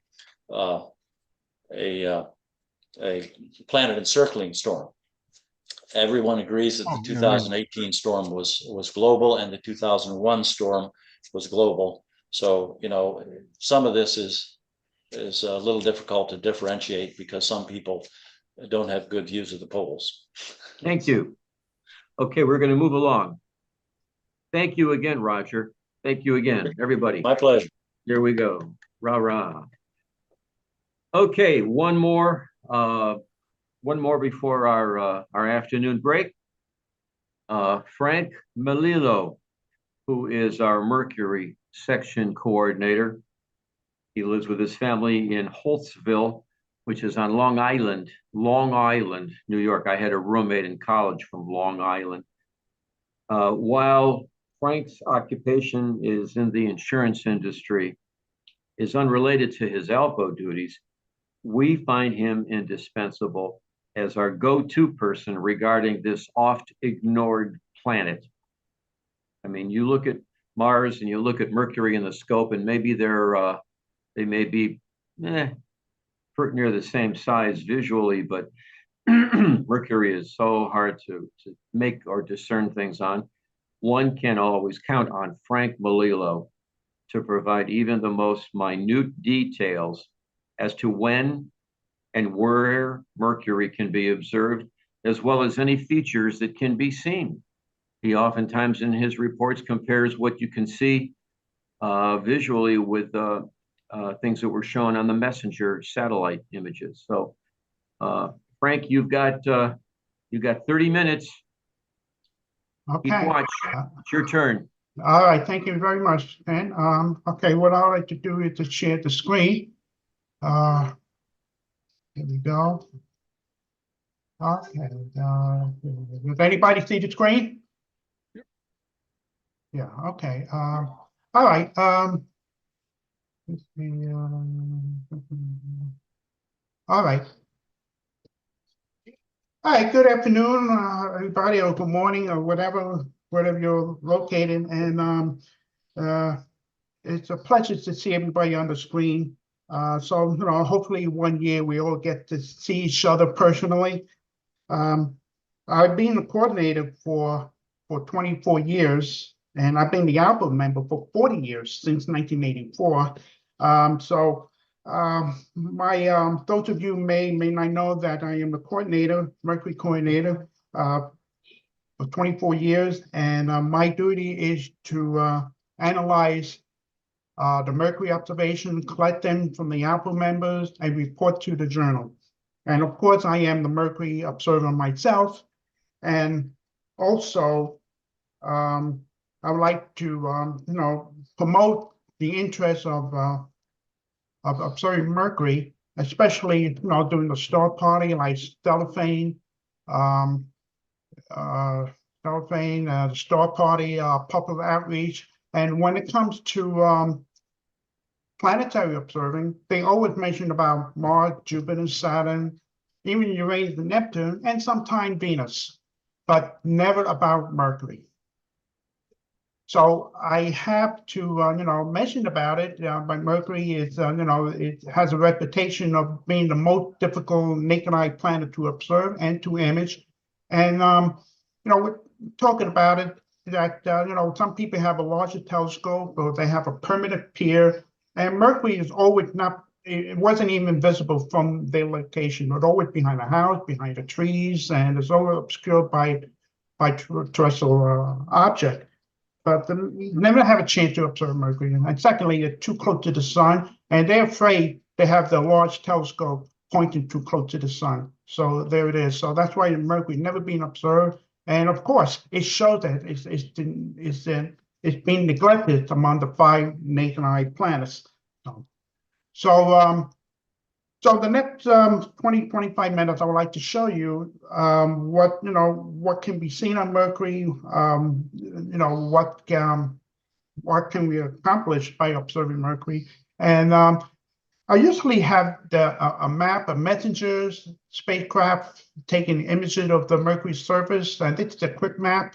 And this to give you an idea of what it looked like for 360-degree map here you see here. Of course, you might say, "Wow, it's overwhelmed by names here." The name of the features, craters, and a bright and dark albedo surface. So the next one, now you can see the surface a lot clearer. And I like this map because it shows the albedo feature very well. They show craters, ejected craters, bright and dark area. And you really can see the differences between the bright and the dark area. If you want to look closely at the map here, and you can see more details, and you can see the bright points. Those are craters, but from Earth, it's visible at the crater ejected rays. You see a bright point. So you can see the name of the craters here. I can able to identify here. This is one of the great ways to identify any features that I see in the images or by other members. Another way to plan to observe Mercury is the WinJupiter's software. And what you see here is this is an ephemeris of Mercury.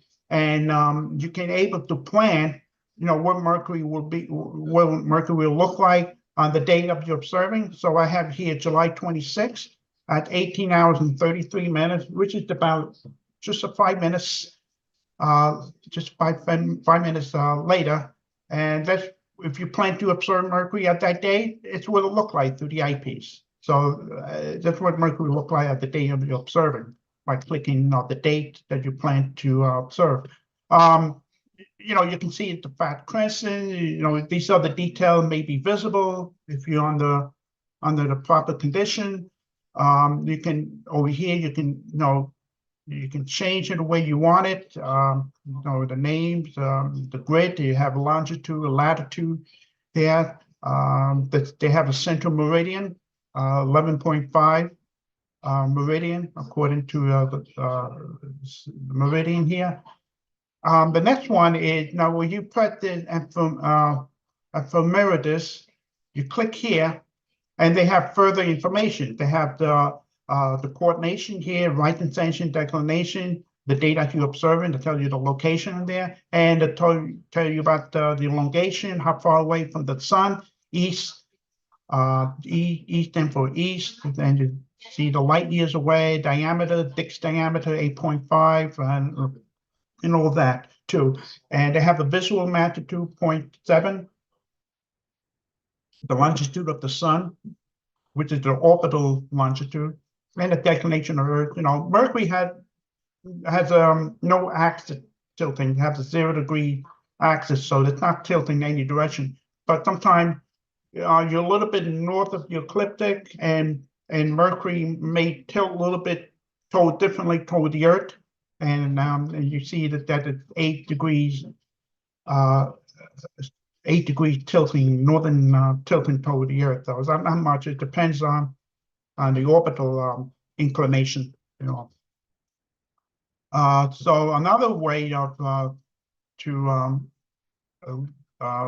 find Mercury.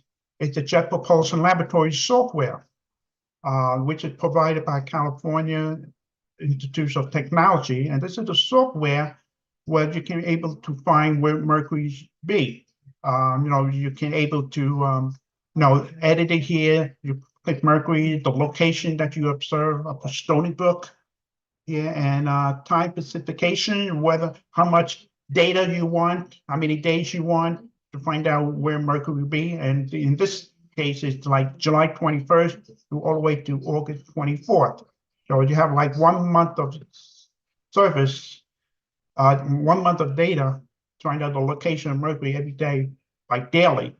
So you click the green button here, and then you get the ephemeridis. You got all the lists there. So this is one of the ways to locate it where Mercury should be the data you're observing. So this is one of the important tools to find Mercury. Okay, now I'm going to show you some of the observations that I received from the past year. Of course, hit my images from last September. I was very stunned about this because very rarely you get some detail when Mercury's in crescent phase. It's very, very hard to see anything here. But in this case here, what you see that my image here, compared to the messenger image flyby, the third flyby back in September 2009, and it is very similar longitude as what I was observing at that time. Now you can see the dark feature, that the double floor crater, Rashmaninoff, and this is the same thing that's here. And it's another bright feature, which is called Amperesia Plantinea, and you can see right here. And of course, it's more feature that this is a very bright spot here, which is very hard to see maybe in this angle, but the power is lost in the limp. But if you look at the next image, which is taken a few days later, and you can see Mercury phase grew rapidly from the thin crescent to the fat crescent in a matter of 3 days. So you can see how Mercury moved very quickly. You can see Mercury one morning, then the next week it's gone. So it moved very rapidly. And here's the messenger here. This is what Mercury should appear that the day I was observing, and it's striking similar to here. Now hit the bright point here, which is this one here, and this is the double floor crater. This one here, there, and this is another bright feature here and there, and this has helped to identify the features that I captured. And it's very, very, I was very stunned about this and how well the detail can be captured. But not only that, and the next image, I imaged Mercury close to full face. This is 96%. This is almost exactly full. And look at the detail, how well it captured. I was very stunned about this. I mean, I never thought I would capture this many details here, and look strikingly same. And you can see those ray craters here, and this corresponds to this one. It's another one here. It's just a faint one there. If you look carefully, this one here, and it's a very faint one here. And this is Cooper crater, and you can see it's right along the limb. And you can see several others, ray craters, which is this corresponds to this one here. And here's the dark feature here. I forgot what name was that. I don't remember offhand. They have several names here. The feature corresponds to this feature here. So I was very stoked. I mean, not only that, it's only 5.1 odd second. This is probably the smallest apparent diameter that's seen from Earth. And of course, with the 10-inch telescope, the seeing condition was nearly excellent. So this is probably the best shot I can ever make. I was just absolutely stunned about this. So the next one here is by Clyde Foster. He lives in Namibia, in Africa, and this is his first image. Finally,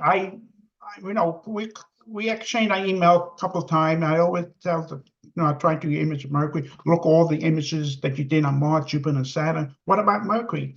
Well, he tried and he did, and here it is. It's the very first image. We're taken January 10th. He was taken with the red filter, infrared and red filter, and you can see some slight differences in BDO feature. And you're able to capture those white features here. Now, this one here, this is the most prominent feature. This is named called Lucas Planitia, right here, which corresponds to this one. And of course, the more dense the red filter, the more dense it is, the more contrast it brings out here. And this is the 685. I think this is the beta 685 nanometers. And this is just a red filter. So I'm glad he did. So he continued to throughout the spring, which I will show you momentarily. The next one is, okay, we have John Bandrau, the sodium tail image taken last March. If you look carefully, you can see a slight tail here with the sodium filter. Of course, it's bluish there, but he adjusted the color contrast in order to see the tail a little clearly. And you got several stars around, and there it is, right here, the sodium tail here. So that, like I did a talk last year, if you remember, I tell you, they did new wave of imaging Mercury, and you can see that now an amateur is able to do with the sodium filter to capture the tail doing certain elongation. If you remember last spring, our journal that published my article, that's not a comet, it's Mercury. This is very well written. I have seen people comments about this, and they say this is one unique thing that has never been seen before. And of course, thanks to Roger, he helped to coordinate it to the article, editing and all. He made it was a great article. At table second page here, you can see John Bandrau images. So you can see the tail a little better. And this is Pleiades, so you can see the star cluster there. And so here's another image by Sebastian Felter, the German guy, and he put incredible images. So this is published in the spring issue, And so hopefully, you've seen it, you read it, and this is fantastic. This is fantastic, though. Okay. So the next image I'd like to show is more image by Clyde Foster. And as you can see here that the crescent face that he took back in April 29th, and you can see the detail is so hard to see. That's what I was saying before. It's very hard to capture the detail when the Mercury's in crescent face. And I was stunned by capture some of the details that I showed you in the previous image. So this is one fine image. You just take with the red light, beta 685 nanometers. We take with a 14-inch telescope, which is a very powerful instrument to take an image of Mars. Mercury. So the next one, he continued to, and you can see now the face is growing. It's growing, and he captures some of the details that appeared. And also taken May 27th, and you can see this feature here. This is the most prominent feature, which is Lucas Planitia, if I pronounce it correctly, and you can capture right here. And also there's another ray craters. I forgot offhand which one that is, and you can capture faintly here. Okay, now this is my image taken the same week as Clyde Foster, and you can see the same feature they would all capture. Lucas Planitia, this is the most prominent feature visible at that time. Though the next image is the same thing.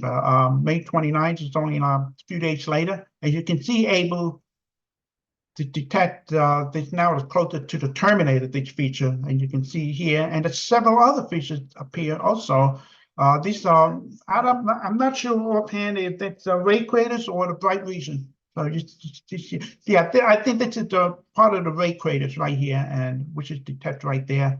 Another one right here. So another ray craters, which is right here, there, and so another dark feature and visible right here, there.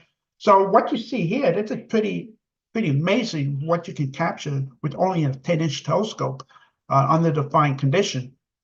This is amazing. Of course, all the images that you see that posted here were all taken in daylight. That's the best way to get most out of Mercury, in the daylight. You cannot capture like this quality of the images when it's low in the sky, when it was visible naked eye, low in the sky, either before sunrise or after sunset. You can never. You're dealing with 5 to odd seconds. You can never get the image like this when it's very low in the sky, only when it's high. And of course, it has to be done in daylight. But the best part of it is that Mercury has a high surface of brightness, so it takes up high magnification really well. So you can able to take a high resolution magnification image. And of course, we have a nearly simultaneous observation of Mercury. We have, okay, I have my image here, and we have Clyde Foster image here, and we have Gregory Shannon's image right here, all taken nearly the same time. Okay, mine were taken May 25th, and Clyde Foster May 26th, and Gregory Shannon's on May 26th also. So this is nearly the same time, and it's not exactly the same time, but it's nearly the same time. And this is the Windschuber's simulator. This is what Mercury should look like the data we're observing. You can see the longitude, the meridian longitude 96, 99. So it's so nearly the same face. And look at it, look identical with one another here. You can see the bright region, Lucas Planitia, and you see here, and you see attached here right in the center, and you see Gregory image right here. So this is amazing. I mean, I don't think I have any 3 images show nearly the same feature. I'm not talking about just a little small face. This is, you see Mercury at the world. You see detail like you see other planets. This is amazing, really amazing. And so I'm very happy about this, and hopefully I will continue to do more something like this. And we're also, we can identify, we can able to verify each other. So yeah, we have all this and all this feature here. This is quite amazing thing. And on top of that, last May, I had about 5 images of Mercury, and I made it into a short animation. And you can see that it's from Clemson to Gibbous, and you can see all the features Marshall put the disk. And this is the most prominent feature. You can see it moving along with the Terminator. So this is the best way to show Mercury because this is more eye catching if you want to see some faint details on the disk. When you look at the still image, sometimes it's hard to see, but with the animations, if you have enough images, you want to make into an animation, that this is the best way to show. And you can follow the feature of Martian courses. Now, this is not a rotation of Mercury. This is the orbital motion. This is the orbital motion as Mercury going around the sun. Another image here taken by Clive Foster. What you see here, I think that's all the planets line up that morning of June 4th, and you have a crescent moon. You got Saturn there, and I think Mars was over here too. And down here you have Jupiter and Mercury. It was in conjunction the morning of June 4th. I don't know how well you can see. If I enlarge this a little bit, maybe you can see it. And I don't know how well you can see. You may have to adjust the brightness of your screen. And you can see Jupiter right here, and you see Mercury right above it. So it's about maybe a half degree apart. And so it's quite amazing. So it's very hard to see, when Mercury in conjunction with the other planets. It's more eye-catching this way because, when you see a bright planet, either Jupiter or Venus, Mercury can be more eye-catching, naked eye, when it's a nearby brighter planet. So this is a fine shining color, beautiful sunrise. Also, I received this from Tim Hunter of Tucson, Arizona. Tim Hunter is a co-founder of the International Dark Sky Association, and he took the image of Mercury with the Beehive cluster M44 in the background, and you can see numbers of stars here. But this was taken about 2-3 degrees above the horizon, so you can see a lot of interference here. Those lines here are telephone wires, so a lot of things in the way when it gets very low in the sky.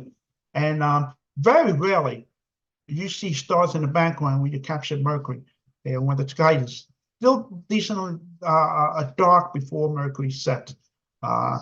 So this is quite a shot there. Okay, the final message, of course, the ALPO's Mercury session will continue to collect observation. How many bright to beetle feature we can image? So I just pointed out, we got bright and dark features. You got ray craters features, and how many ejected ray craters worldwide can be seen in amateur telescope. I just pointed out a few of them. They're quite a number of it, very small. Some ray craters are very small, but they're very bright. They're very condensed, very bright. So maybe under a certain solar angle, it's appear brighter than other part of the angle. So why the smaller ray craters so bright? If you compare with the messenger image, it's so dim. So that's another research to look after, to whether or not why the images that I showed look brighter than the messenger image. So this is one of the projects that I'm able to work on it. That probably it depends on the solar angle. And what are the brightest ray crater visible at a certain longitude? And so far, the two brightest ray craters are Allerton and Debussy, and there's no more. That's what I showed to you. Kuiper crater might be the brightest. It depends on the solar angle I see from Earth. So, okay, and of course, there's still more work needs to be done. Hopefully, many of you will keep observing. Then this is the form. Of course, it would publish on the ALPO website. And that's it. So if you plan to go on vacation somewhere it's hot, you can go to Mercury. So that's it, folks. That's it. Thank you, Frank. Frank, where is Mercury these mornings or evenings? Which Mercury right now? Or no, it's in the Yeah. evening, right after sunset. As a matter of fact, I think after next week or something, I think Venus will be nearby Mercury right after sunset. I think I did that in the column, Mercury column, Mercury Session News column last in the spring issue, I believe, or the summer issue. Yes, Okay. I think sometime the end of this month. So Yeah. yeah. Frank and I seem to be the only Mercury observers in the United States. Yeah. Frank always emails me and I'm called to duty when Mercury's out in the morning sky. I know you do that. Yes, yeah, you've done that before, and I think you did it last May. I have no, last May was fantastic. I mean, it was you and Clyde Foster. I have a nice number of images within a certain time, and we can verify each other. We both captured the same features, and that's amazing. It's just Right. nothing like you see a little phase, a blurry phase, a bright point of light. But we see Mercury as a world, like you see other planets, and it's amazing. When you I like have Mercury looked at because it's a real Mercury, challenge. Frank, have you Yeah. looked at Mercury visually in the daytime to see Yes. whether you can see those features with your eye rather than your camera? Yes, I've done that. I looked through with the red filter because I helped increase the contrast against the background and the this itself. Between the turbulence, I can basically see something popping in and out. The sea condition is varied. Even when Mercury's much higher in the sky, it's hard on the higher magnification with the red filter. It's dimmed down a little bit, but I'm not 100% sure if I can see any detail. I think I detect a ray crater looks like just a spot, but with popping in and out. But the camera it Right. just brings out the details. I have another question.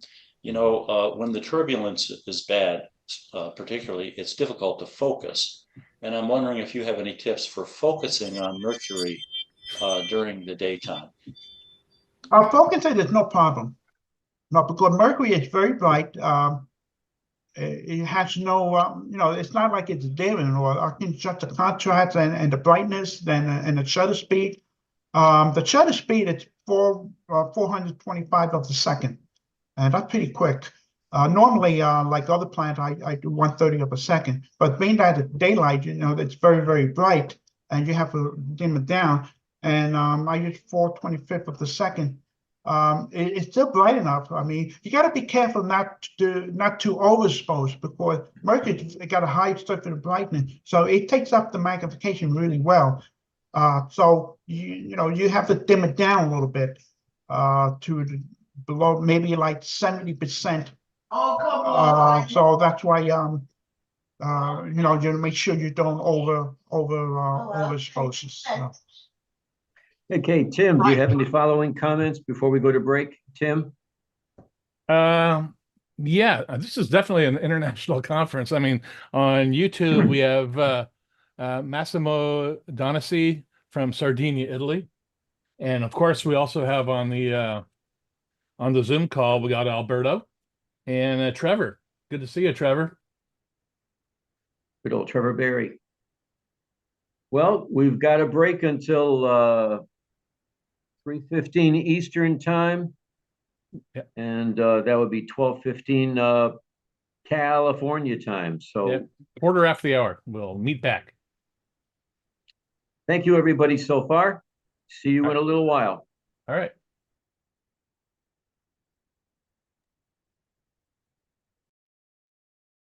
All right, I'll see you guys later. Thanks. To build it back, we've always wanted. Right in your own thing. And let's talk about it better. All right. Now I'm talking, Jane. Go right on the target.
I like the door prize cartoon.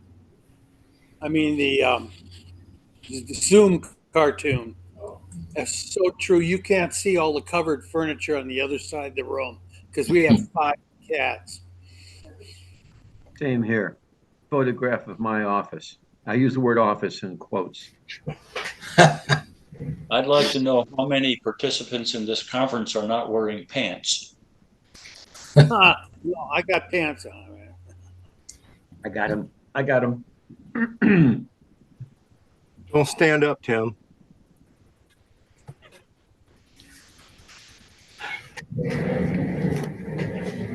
John O'Neill. Yeah. I'm going to get you a short written description and a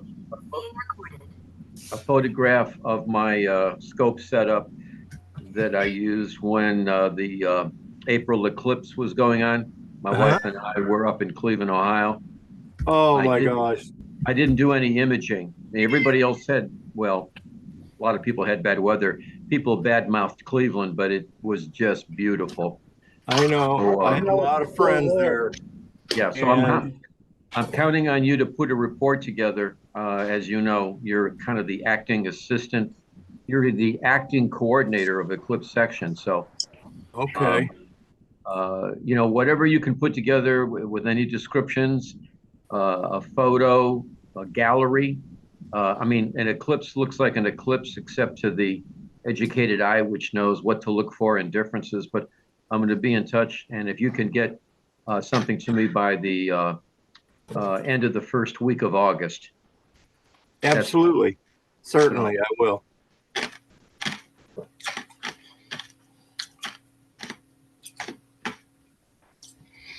Anybody learning anything in school today? I have. I want to try imaging the tail of Mercury. Yeah. Well, Frank, do you know if anybody has tried imaging Mercury's tail in oxygen light? Because the professional literature suggests that there's a substantial exosphere of oxygen as well as sodium.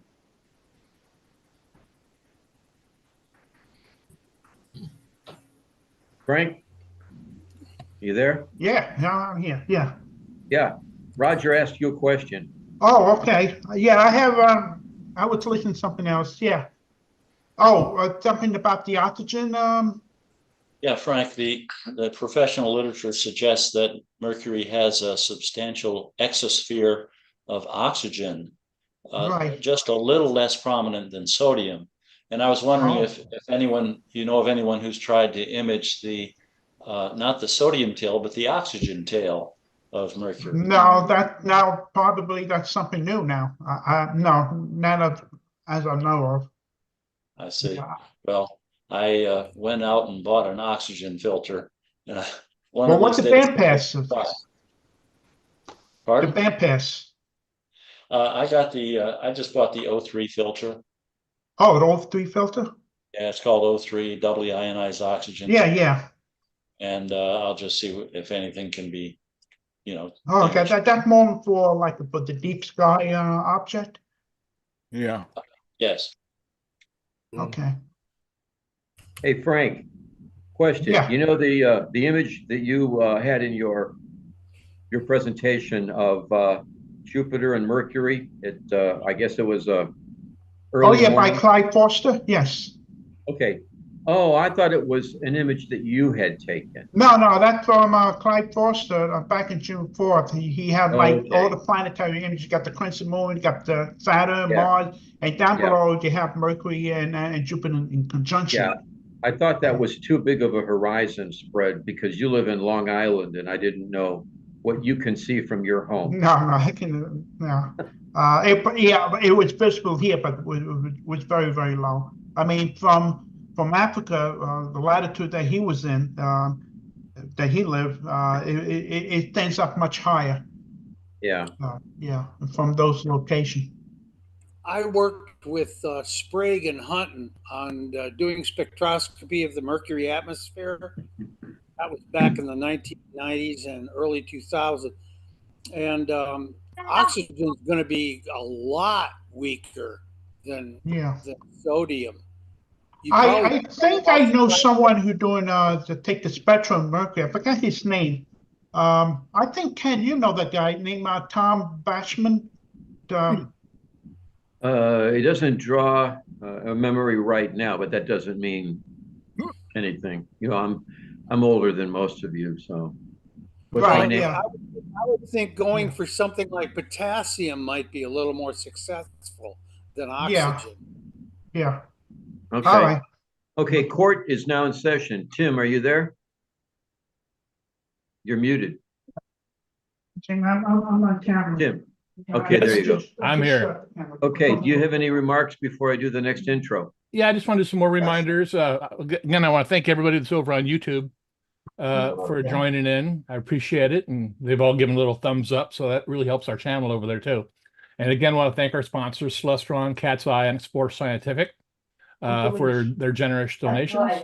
And a reminder that the ALPO board meeting will take place after this, and it will be a separate Zoom link for that. That will not be on YouTube either. It will be on Zoom. All right, and just remind everybody to be on mute. That's only by invitation, right?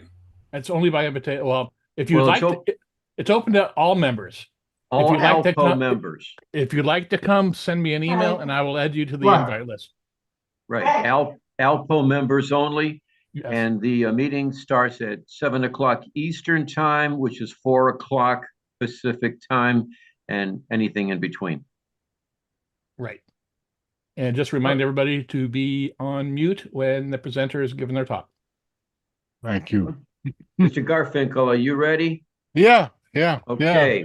Bob Garfinkel, or Robert Bob Garfinkel. Anything but Bobby. Bobby. No Bobby. California.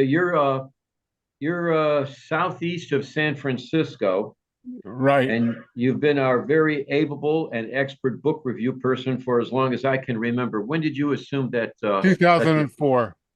2004? Yeah, I went to the Transit of Venus. I watched the tail end of it with Jose Olivares and another friend.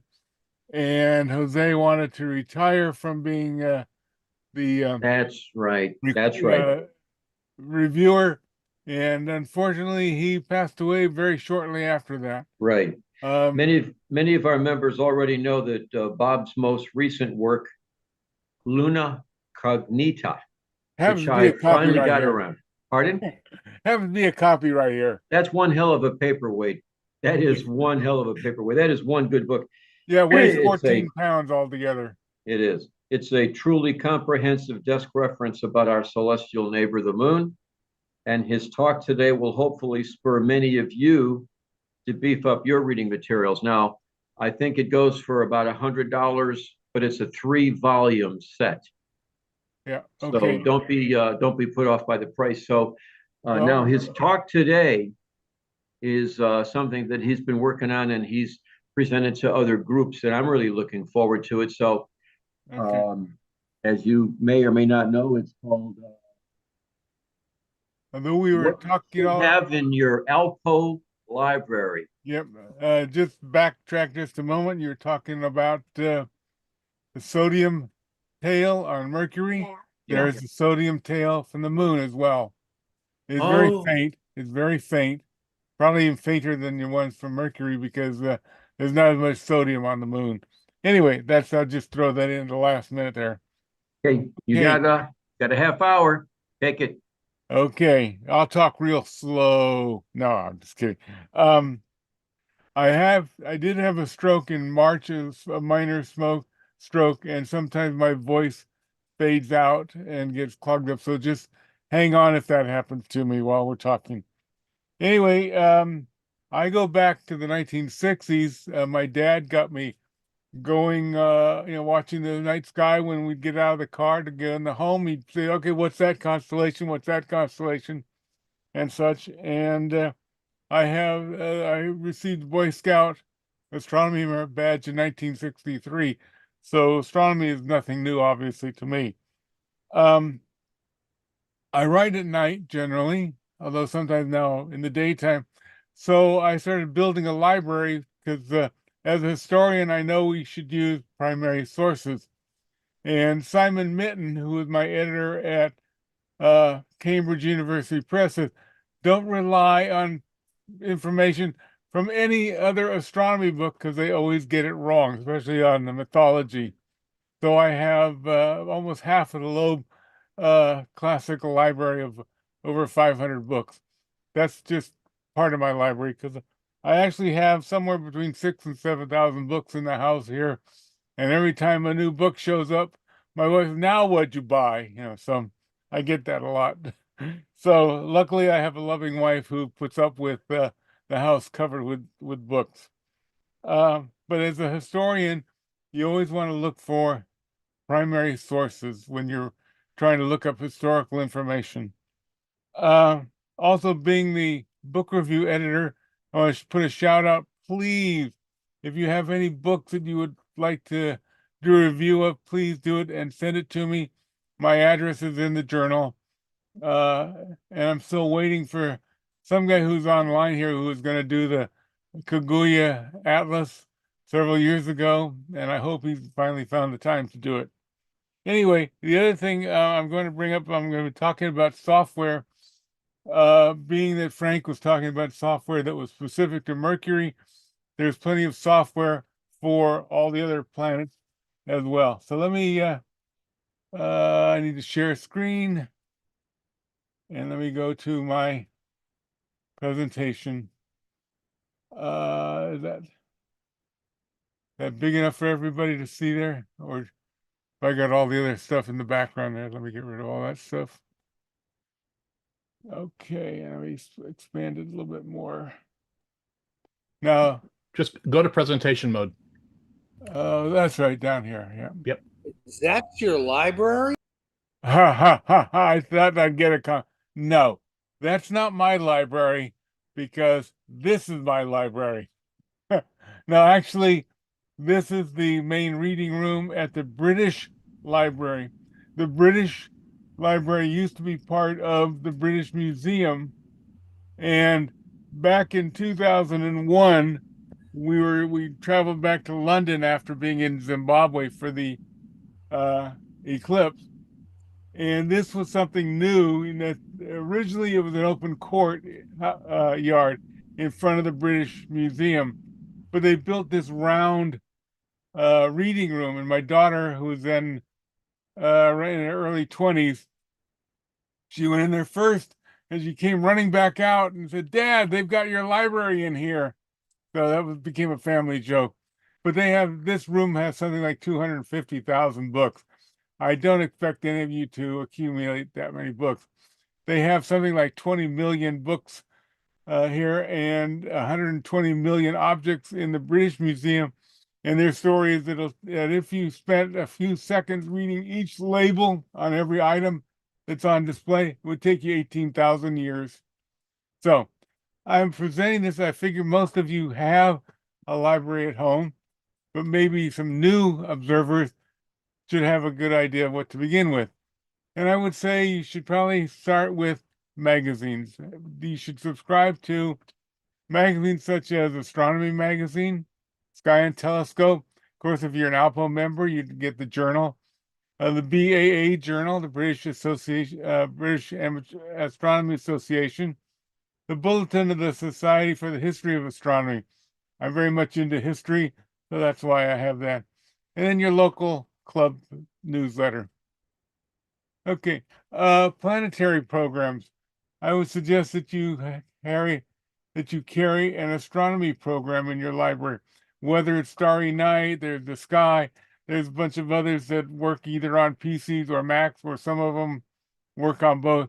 This is just a sample of one of them, because when you're looking for the fainter planets, you need to know where it's at. And some of the software does show where the planet happens to be on certain days. The other thing is that, and we'll get to the next one, dictionaries. Not everybody knows all the words in our hobby. And sometimes I'll find a word in the ones from Jacqueline Mitten, and that's not in the other dictionaries, or it's in the dictionaries but not in her book. So, because they don't cover everything. And then, of course, I have the Oxford English Dictionary, which, a reduced copy of it that you have to practically use a microscope to read. But it helps also. Now, I'm going to go promo my book for a funny reason that if you're looking for the dimmer planets like Uranus, Neptune, or Pluto, you don't have a go-to scope, which I don't. I thought it would be ridiculous for the guy that wrote the book on star hopping to have a go-to scope. You need to be able to find the fainter objects, as long as asteroids or comets, before they become a bright comet, and know how to star hop to go from a brighter object to a fainter object. And this is where the magazines come in, because like Sky and Telescope will tell you what objects to see. For, I don't know, 40, 50 years or so or more, they've been showing you where the moons are of Jupiter each night. And you need to be able to, see the other, so you can find Jupiter, you can obviously find the moons. But those kind of things in the magazines help you out. And about 25 years ago, there was a night when all of the planets, when Pluto was still a planet then, were visible that one night, and it needed to use star hopping to find Neptune and Pluto. But the funny thing was, on the newscast that night, the woman who was the newscaster said, "Oh, gee, you can see, you should be able to see all the planets except there's one you won't be able to see." And I wanted to yell at her, "You idiot, look down, you're standing on the ninth one." So she was apologizing for not being able to see all of them. Anyway, the other thing is that because You can hear him over there. You can't hear him here. hang on a second. I have these. So go to the other side. The wife was trying to tell, the granddaughter just came in the room and she's talking to the granddaughter. So you should have some general astronomy books. Now, I couldn't find a book on Uranus, but they are talked about in these two books. So I would suggest a general astronomy book, which will cover all of the planets. Now, for the moon, obviously my book, Luna Cognita, the one thing I like about this cover, what Springer came up with, is besides using an antique map in the back, because that's my book is all about the history of the moon and such, and the theories of what we thought were things like, some people thought the rays of the craters were salt plains, or they were cracks in the moon and whatnot. But then they took a more modern picture of the moon, and what I like is where they put the O in Cognita coming out as though it were an occult, which is something we talk about. So that was a cute thing that they did. Now the Springer book, you can get it from Springer. It's $89.90 American dollars. Springer doesn't charge shipping, and they know how to send all 3 volumes. I never know what the price is going to be on Amazon. They keep changing it. One day it was $125, another it was $95, it's been as low as $54. And they have a problem of sending out all 3 volumes. So I highly recommend that you just go to Springer, because, like I said, Amazon sends out volume 1 to one guy, volume 2 to the next customer, volume 3, even though they come packaged that says don't break them apart. The other thing is Robert Reeves has come out with a new book. It's print on demand from Amazon. He talks about the moon, all of the features, all the named features and such. And, he's been taking pictures of the moon for about 60 years. Very, very good book.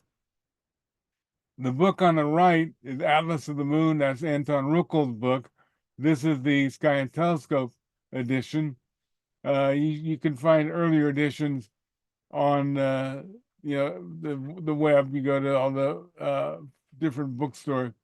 You should have a good map of the moon, especially the atlas of the moon from Ruckle.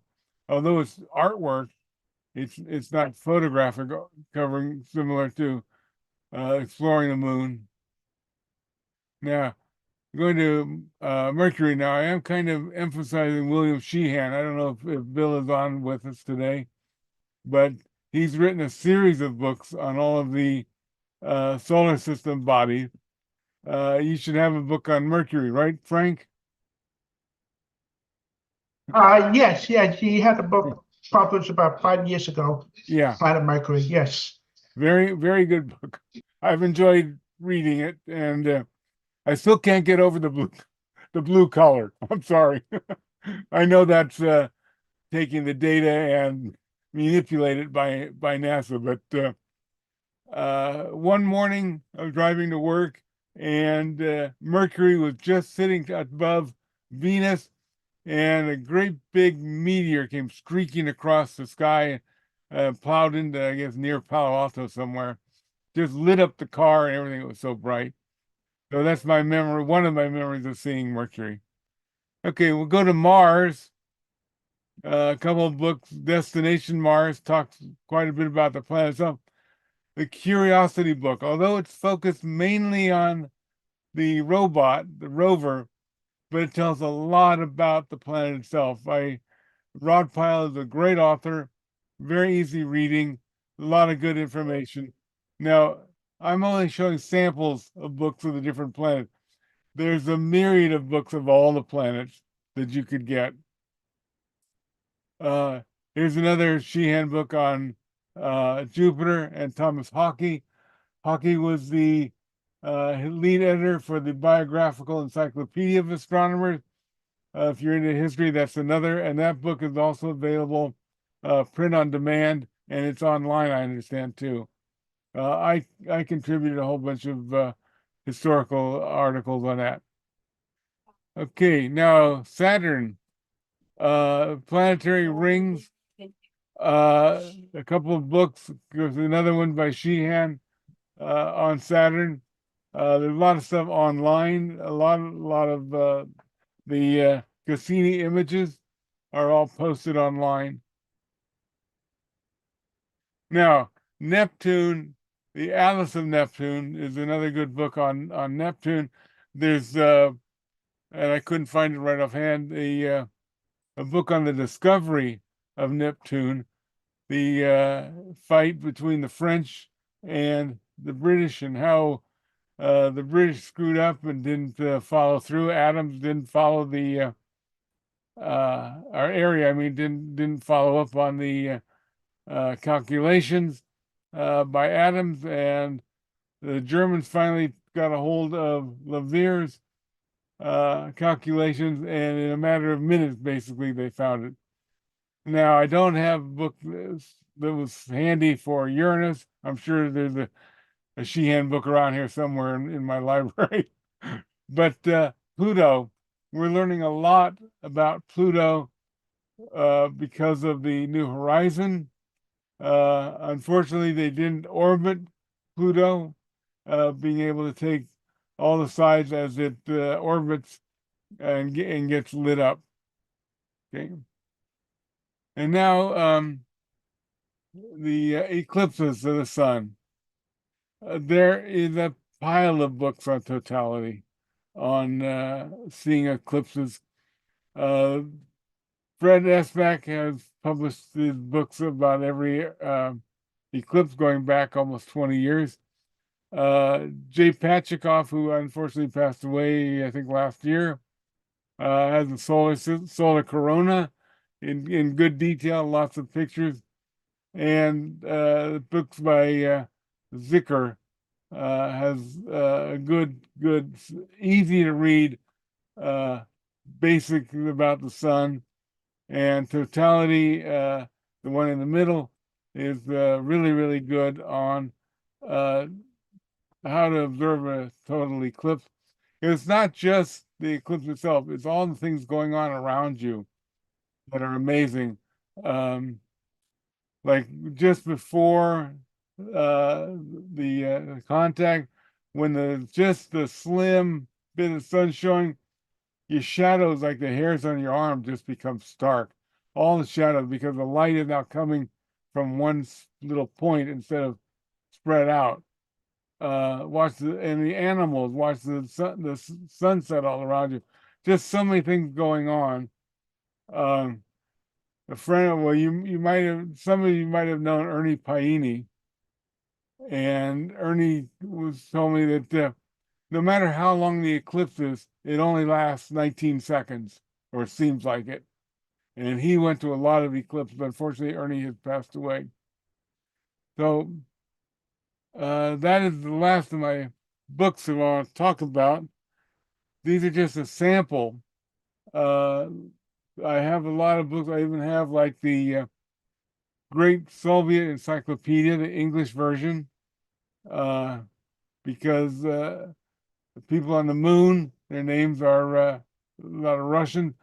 Unfortunately, those guys who were the Soviets or the Russians put on the moon are men who were killed in the purges in the 1930s, and they don't appear in the encyclopedia for some reason.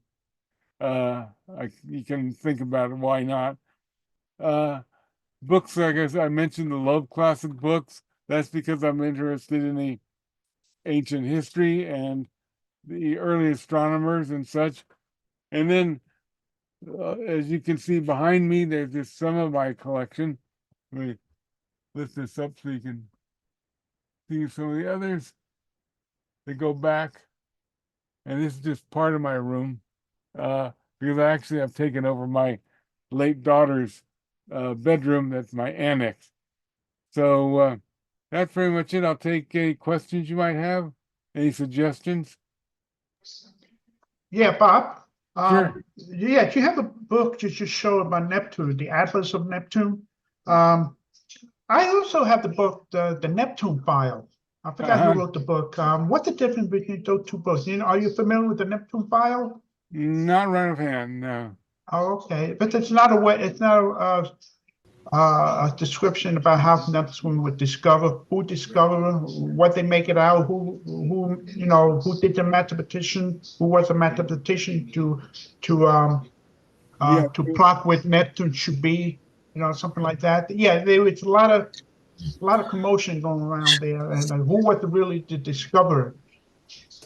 Well, Gali in Germany, they're the ones who actually saw it first, based upon the calculations of Verviers in France, because Couch's his calculations, which were also accurate, and he sent them to Airy, and Airy sat on them. And so basically it's the Germans and French who discovered Jupiter.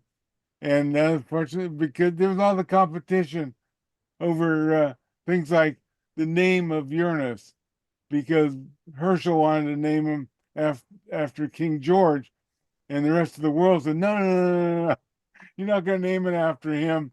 And the original star, the moons of Jupiter, Galileo wanted to call them the Medici stars after those rulers in Italy. And there's just been controversies. Each people of each country, they wanted to promote their country, obviously. And I don't see any problem. But luckily, the Medici names were dropped, and the mythological names of Io and the others were taken instead. But you do have those kind of controversies. But there are books on just to if you want to get in depth of any planet. The other thing, that's why I highly recommend the magazines, because there's always articles. In fact, the latest issue of A&G, which is the journal from the Royal Astronomical Society, has an article about one of the gentlemen that was with the where did I leave that? He was on the Franklin expedition to find the Northwest Passage, Crozier. And so there's this whole article about him. Well, I wrote an article for the BAA journal a bunch of years ago because Crozier's name is on the moon. And so having the different various magazines will help fill in. So I strongly recommend that you subscribe to a different astronomy magazine. And if you belong to an astronomy club, read your newsletter, submit to it. Keep an eye. There's just so much. I did mention just briefly, there is software for each of the planets. There's virtual moon atlas that's only on Word. I mean on Microsoft, unfortunately. I use Macintosh. My PC was destroyed by a malware back in 2007 called About Blank.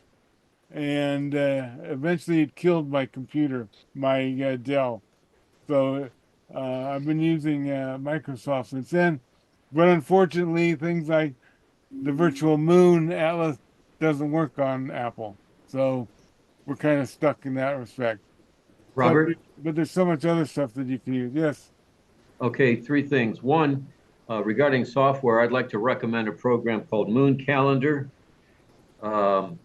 It's not so much an atlas as it is a cell phone app, at least for iOS, for iPhones and so forth, for predicting when and where the moon will be so that you can plan an observing session. So it's called Moon Calendar. Secondly, regarding Saturn, one of the other books, you might have overlooked it by accident. Our own Julius Benton did a book called Saturn and How to Observe It, which is also published by Springer. Yep. It came out, I guess it was at the end of 2003, and I think it's been revised. So that's a book to have by one of our ALPO people, Saturn and How to Observe It. And then finally, regarding Antonin Rukl, he has now passed away. He was the planetarium director in Prague, Czech Republic, or whatever the country is called now. And we were honored to have him and his wife here in 2000 when we had he was our keynote speaker and presenter at the Peach State Stargaze. Now, this is before PowerPoint slides and all. And he did a great presentation with 35 millimeter slides. His English was great. He was the most humble, nice guy. And he explained how he did all of his maps, and they were basically, airbrushed. And they, like you said, they're drawings, but they look almost like photographs. And I don't know if the software was out there at the time, but he even had calculations on how to determine the longitude of certain features or of the moon. So, and by the way, his first edition of Atlas of the Moon came out, I think it was in 91 or 92, which I bought, and I had him autograph it when he was here at our house. And then it was revised. And I think both of them are out of print if you can try to find them. I've seen them advertised, but it's extremely expensive now. Yeah. And one last thing about Atlas of the Moon is he used red as some of the lines to indicate things on the drawings.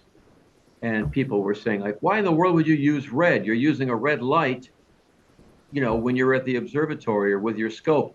And he said, no, because he took questions at the Peach State event. He said, no, when I observe the moon, I have a little light on next to my scope, and I don't have a red light on because I don't need it. I'm looking at the moon. Right. And everybody's going, oh, that's right.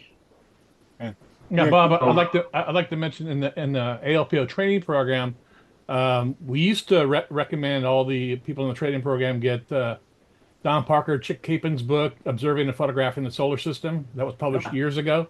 But since then, a new book has come out that we are now promoting big time. It's Planetary. It's hard to say. Oh, geez, I'm invisible.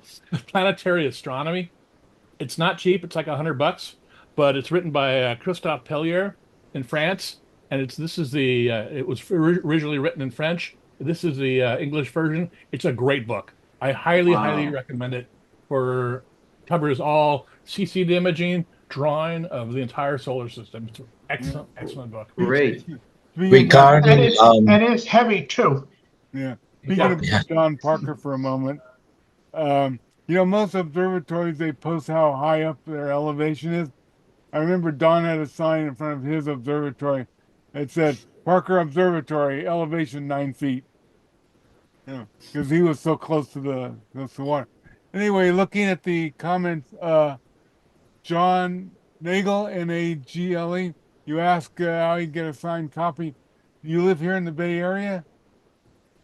San Francisco Bay Area? Are you there? No, I do not. I live in Baton Rouge. Oh. I have a set. I got almost within the first week they were out. I bought a set. And okay. How do I do it? Okay. Look at my address, which is my email address. Send me your address, and I'll autograph one of these little sticker things, and you can put it in your book. I did that for another friend. Okay.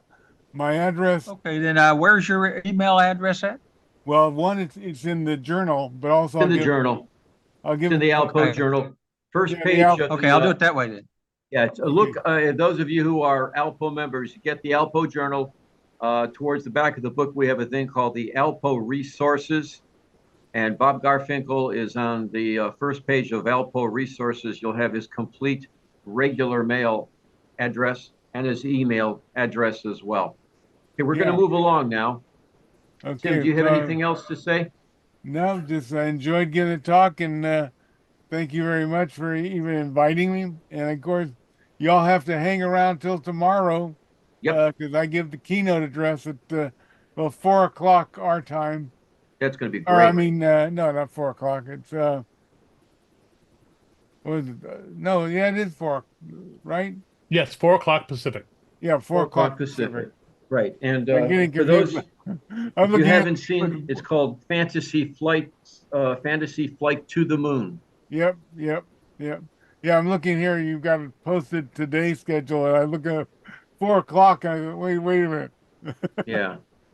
So I enjoyed talking to all of you, and tomorrow I'll spend a little more time with you, and we'll have a good time all together. It's been a great meeting with you guys, and see you all tomorrow.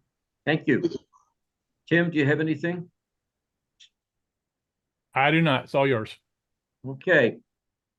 Next is a guy who has a job that wasn't around that many years ago. He's the IT guy, Jim Tomney. He is one of the assistant coordinators in the ALPO online section, but he has really stepped up to the plate. He's been in the background for so long, but boy, when we needed help, he really came through with his hands-on work regarding revising our online presence.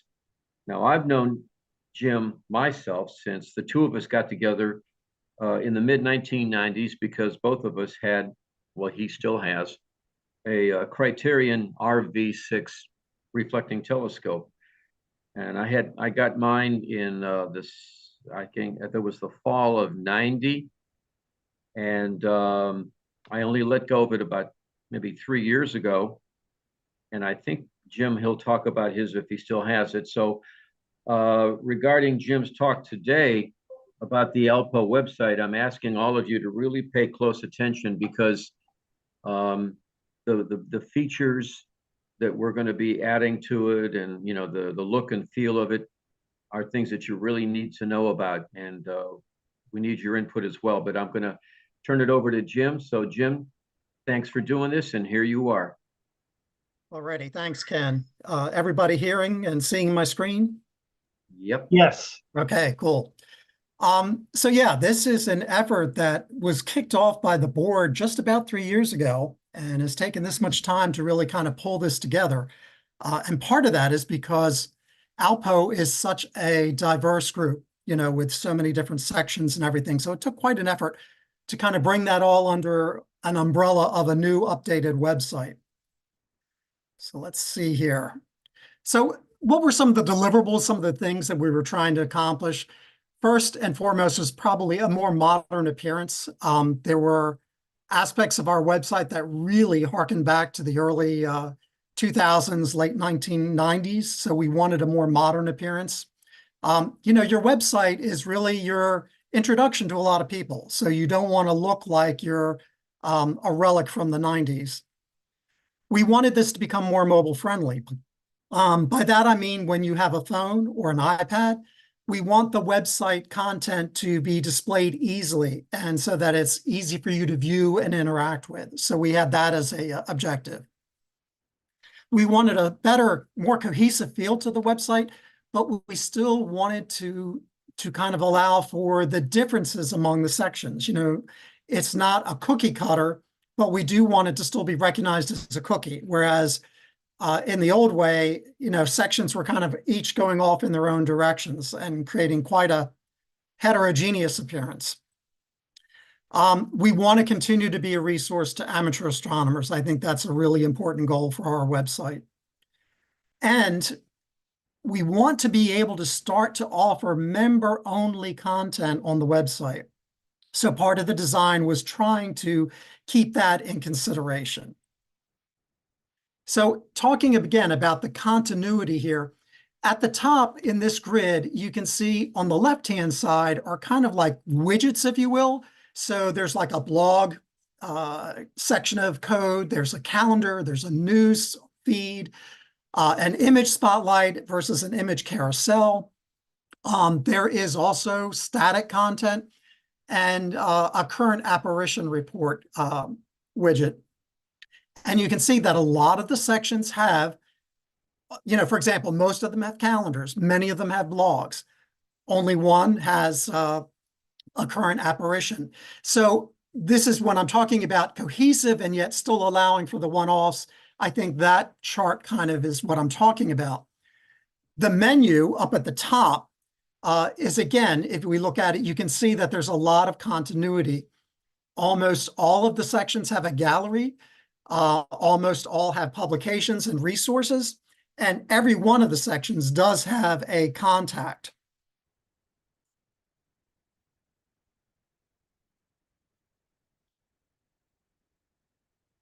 All right, one of the things that I'll point out here as a tip before we get into it, almost every page has this footer.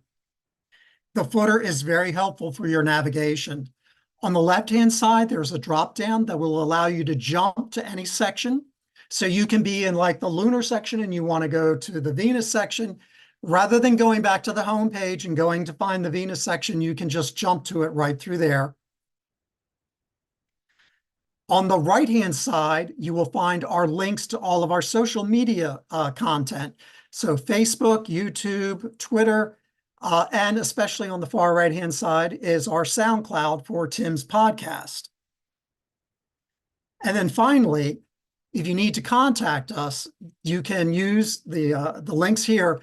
I especially want to point out the webmaster one because this site really has not had a team of testers. You know, it's kind of been, I'm hopeful I've tested and hit everything. But if you know anything about software or website development, the odds are there's bugs in there. And if you find a bug, here's how you can tell me. Just simply click on the webmaster link and send me an email in terms of what you found.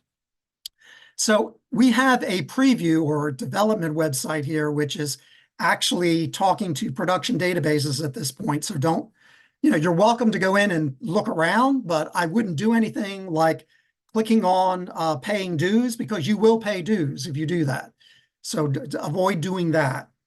But let's go ahead and start to take a look here. Let's see if we can exit here. Perfect. So here is the website. Let me get rid of this little tool up here. So one of the first things that I want to do is to demonstrate how you can register for the website, because being a registered member of the website will entitle you to a little bit more of functionality. So you click on Login Register. With what I'm doing here, you can actually get instructions in a PDF here to help guide you for doing this. So I'm going to click here. Whoops, not here, actually. I'm going to go down here to where it says sign up.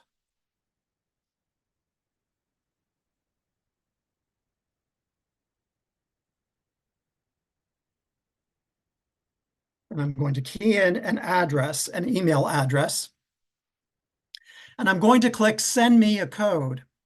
And so now we're going to wait a couple minutes to see, hopefully, that this code will come back. Basically, our authentication is kind of farmed out to Microsoft simply because they can do a much better job of it. If we had to code and securely code all of that functionality, the website would probably be another 6 months to 9 months out. So we're leveraging their cloud platform for this. So over here, we'll wait to hopefully get an email, but rather than just sitting around and twiddling our thumbs, let's take a look at the website here. So this is your front page, and you can see that we have kind of like the top fold in the newspaper here, and then the bottom fold down here. Announcements will be over here on the left-hand side. You can jump to any of the sections here in the middle. And on the right-hand side are news headlines. Now, we're only going to be including a couple of the most recent news headlines. If you wanted, you could go and click, well, actually, for each one, you can click read more, and it'll open in a different tab. You can also go here, and this is all of the various news articles. So if I'm interested in Saturn, I can start to type Saturn, and here are the news articles. And again, each link will open up to the original news article. So we're kind of like a news aggregator in this sense. All right, down below, we have a calendar that basically has upcoming events, and not just ALPO things like our conference, but things of interest in the sky. We have what we call a image carousel, which is spotlighting some of the more amazing images. I am the gallery guy. I get these images and I put them out into the gallery, and I'm always amazed by the quality of the work that some of you guys do. So we're going to start highlighting some of that on our front page. And then here you can learn more about the ALPO on this side over here.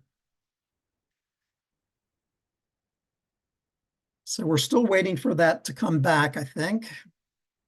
In general, if you don't hear back within about 2 minutes, I usually will go ahead and say, send it to me again. Let's take a look at the Mercury section. So for the Mercury section, we have basically 3 widgets: the headlines, the news, okay, the events, and then we have an observation spotlight. That's a little different than the calendar. I mean, than the carousel, in that it's just one particular image that we're spotlighting. And going forward, I would kind of hope that section coordinators would say, hey, Jim, I saw this great image come in. Let's feature this one now for a few weeks or, a month or 2.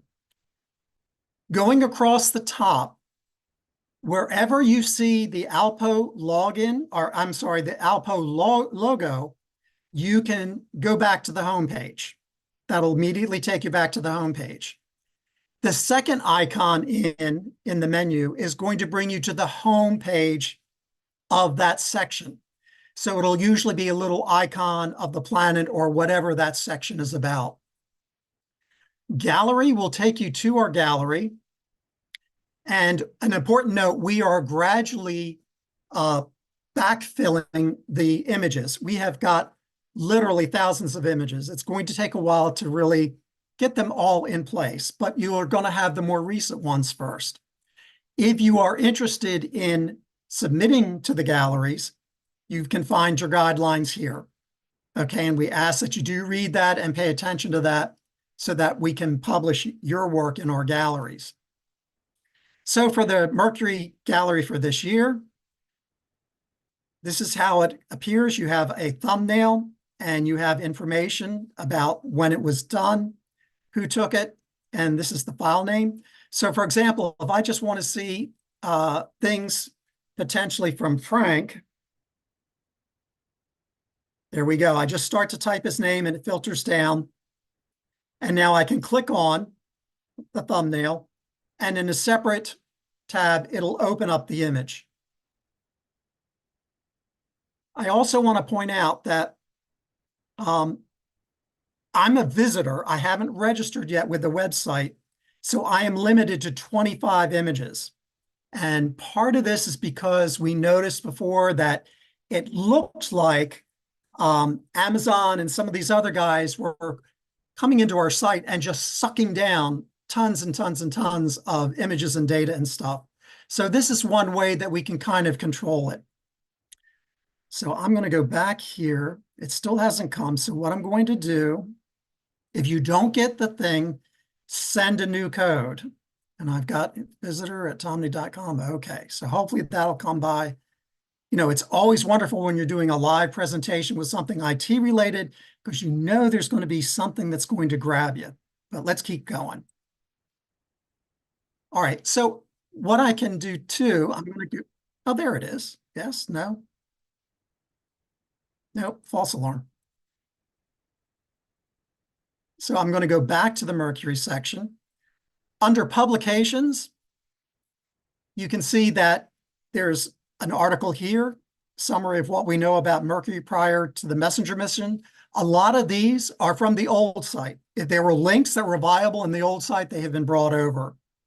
And then here's an example of a book about Mercury. Under resources, we have under forms, the Mercury section observing form. That opens as a PDF in another tab. We have various links, and we also have a frequently asked questions section in terms of what are the goals of the Mercury section. And then finally, we have contact. And if you wish to send Frank an email, you select Frank. If it's, obviously, if there's more than one, you can select more than one. I will put my name here. As you have to put in who you are, your address. You put in a title for your message.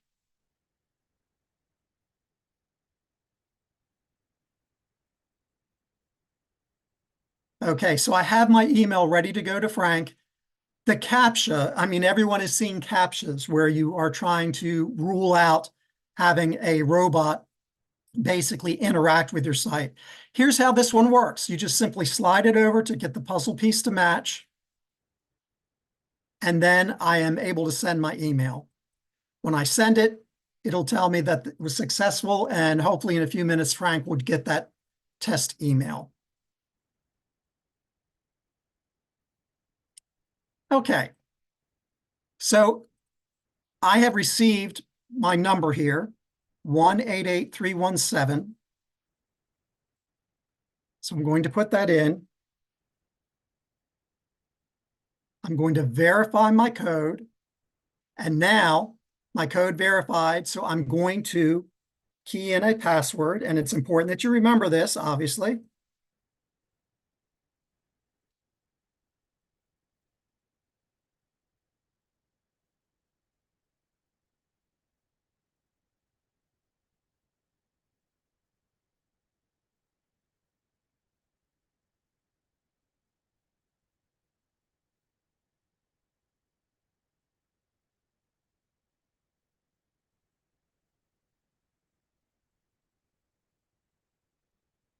So first and last name, and then you hit create.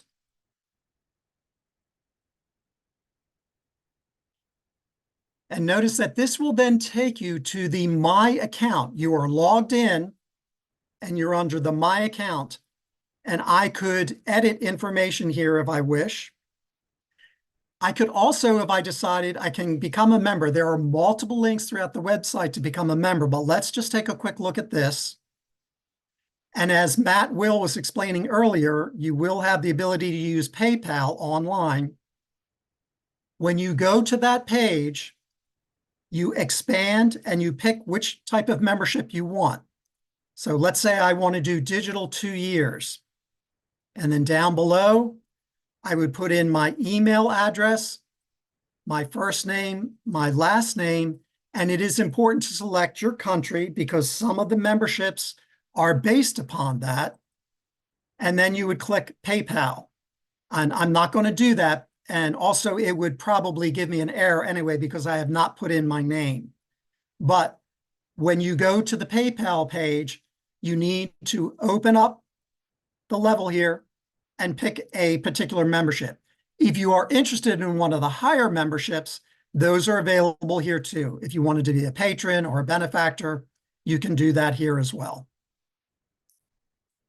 Okay, I'm going to go back to the front page. I'm going to go back to the Mercury section and then to the gallery once more. And this time,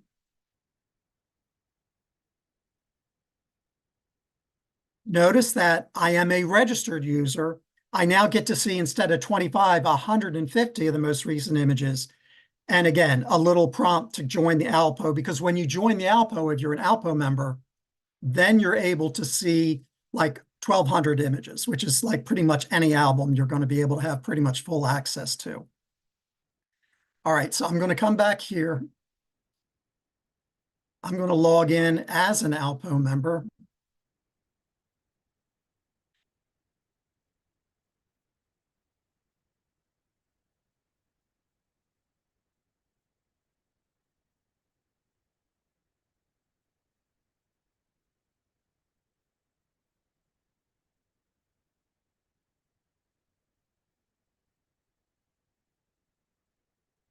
Okay, you notice that I'm an administrator, and this functionality will be gradually rolled out to section coordinators and whatnot, but you'll be able to do things like add an item to the calendar. Okay, so let's also take a moment and go over to the ALPO. This icon down here is the organization, ALPO itself. You have the announcements, just like the front page. You have the awards. So if you want to see who's won the Walter Haas Award, you can go and check that out. Again, this will take me back to the landing page of the section that I'm in. In terms of the ALPO journal, you can click here or go under publications, and here is where you can now download your ALPO journal. So if you want to download the most recent one, I'm going to click here, and you can see it's starting to download.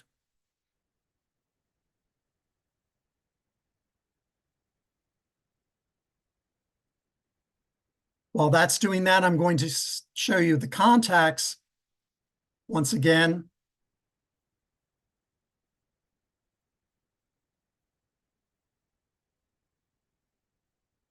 And here you could pick from a variety of people. All right, I'm going to log out. I'm going to come back.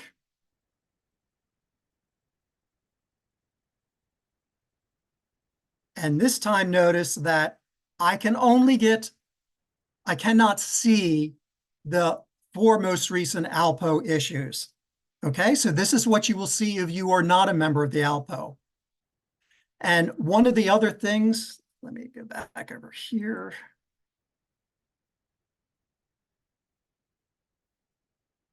Notice that under the My Account, you can notify us that you are an ALPO member already. So if you set up your account in the website, click here, and you will get a response back that says thank you. And that will alert me or Matt or somebody to go in and to key in your membership number to associate it with your website account. All right, so that's an important way that you can quickly get your ALPO membership linked to your account. All right, so let's take just another couple moments, and I've got a couple minutes here, I think. Let's take a look at the Eclipse section for a moment. The Eclipse section basically has 2 things on its front: an Eclipse blog and Eclipse highlights. But one of the things that I really like here is under publications, notice that we have field reports. So a lot of people from the eclipse sent in, narratives, PDFs, Word documents about their experiences. So, here we have, temperature changes from Hamilton, Texas. This is one I sent in about shadow changes. I documented how shadows look different when you were at near totality. Temperature and humidity changes from Greg. Wildlife reactions from Vermont. So when you click on these, opening in a different tab, you see the person's report. And this is another thing that I feel is important, is to begin to give more recognition and just more of a spotlight on our members and the sort of things that they're doing. So the Eclipse section does that nicely with you being able to, when you do a report, when you do something more than just sending in your images, it can end up over here in the publications section. Under resources, the homepage, NASA, and again, the contact. If you wanted to send John a email, you could do that there. All right. The Mars guys, they are the only ones with the apparition notes. So if they get going as Mars comes into a little bit larger size, I'm sure that we'll have a 2024-2025 one set up here. They also have the Mars Cafe, which is Jeff Bish's excellent resource, and we wanted to keep that, so that is available. Going back again, Comets is also very special and kind of a one-off in that you have a database, and you can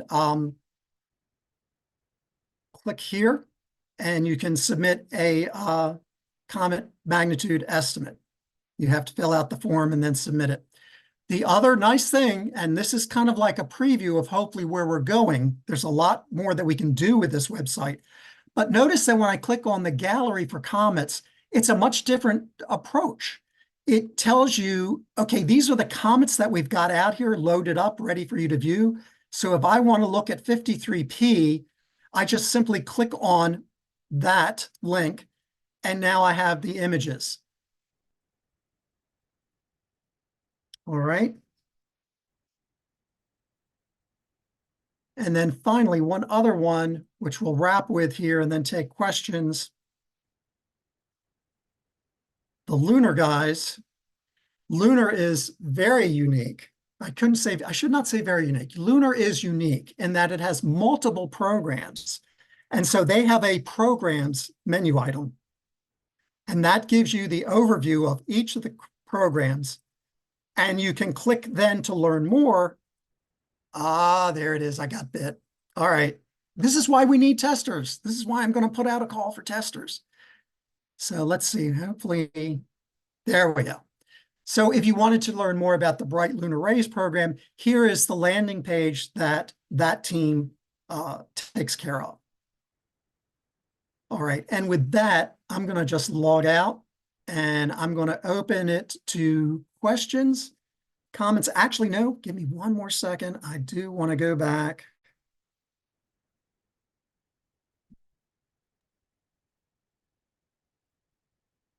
I want to hit this last slide.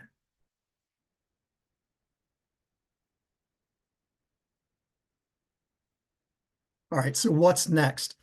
Obviously, report the bugs to me. I've shown you the webmaster link at the bottom. Please do that. Please contribute. If you see a calendar item that you'd love to see, or you've read a news article and you think would be nice to put in our news aggregation, drop me an email. Let me know. You can lend a technical hand, as I said, especially with testing, or if you actually are have some experience with MVC .NET coding, that would be awesome. Provide your feedback. Let me know, hey, I like this aspect. I don't like this aspect. I wish we could do this. Your feedback will really help keep this site current and engaging to the public, and then spread the word. If you like, this website should hopefully launch next week. We are a little concerned trying to get everybody that has an existing alpo-astronomy.org email account, getting all of their emails out of that account, because when we switch off of the GoDaddy servers, those emails are not going to be available anymore. So, once this goes live, hopefully next week, do spread the word, let people know. And that now is the end of it. And I am happy to entertain any questions. Jim, as executive director, I can't thank you enough. You have gone way over what I even was expecting. I mean, it's not just point and shoot. I mean, there are so many little features you put in there that I would have never thought of. So I want to thank you and have everybody know, this is one hell of a job. He's Jim. You've taken us into the 2000s finally. Yeah. When we yeah. first just brought this up on the board over 3 years ago, yes, it took time to do it, but I couldn't be more excited. I had a smile on my face your entire presentation. This is exactly what we dreamed we would get. Great. Well, that's great. And, I heard like earlier today, somebody mentioned, gee, I don't know if my status is current. Well, that gave me an idea that I wrote down. It's like, you know what? You should be able to go to the My Account page and it should tell you right then and there when you expire. Well, not when you expire, but when membership is over. So, I mean, we're constantly going to be having ideas like that.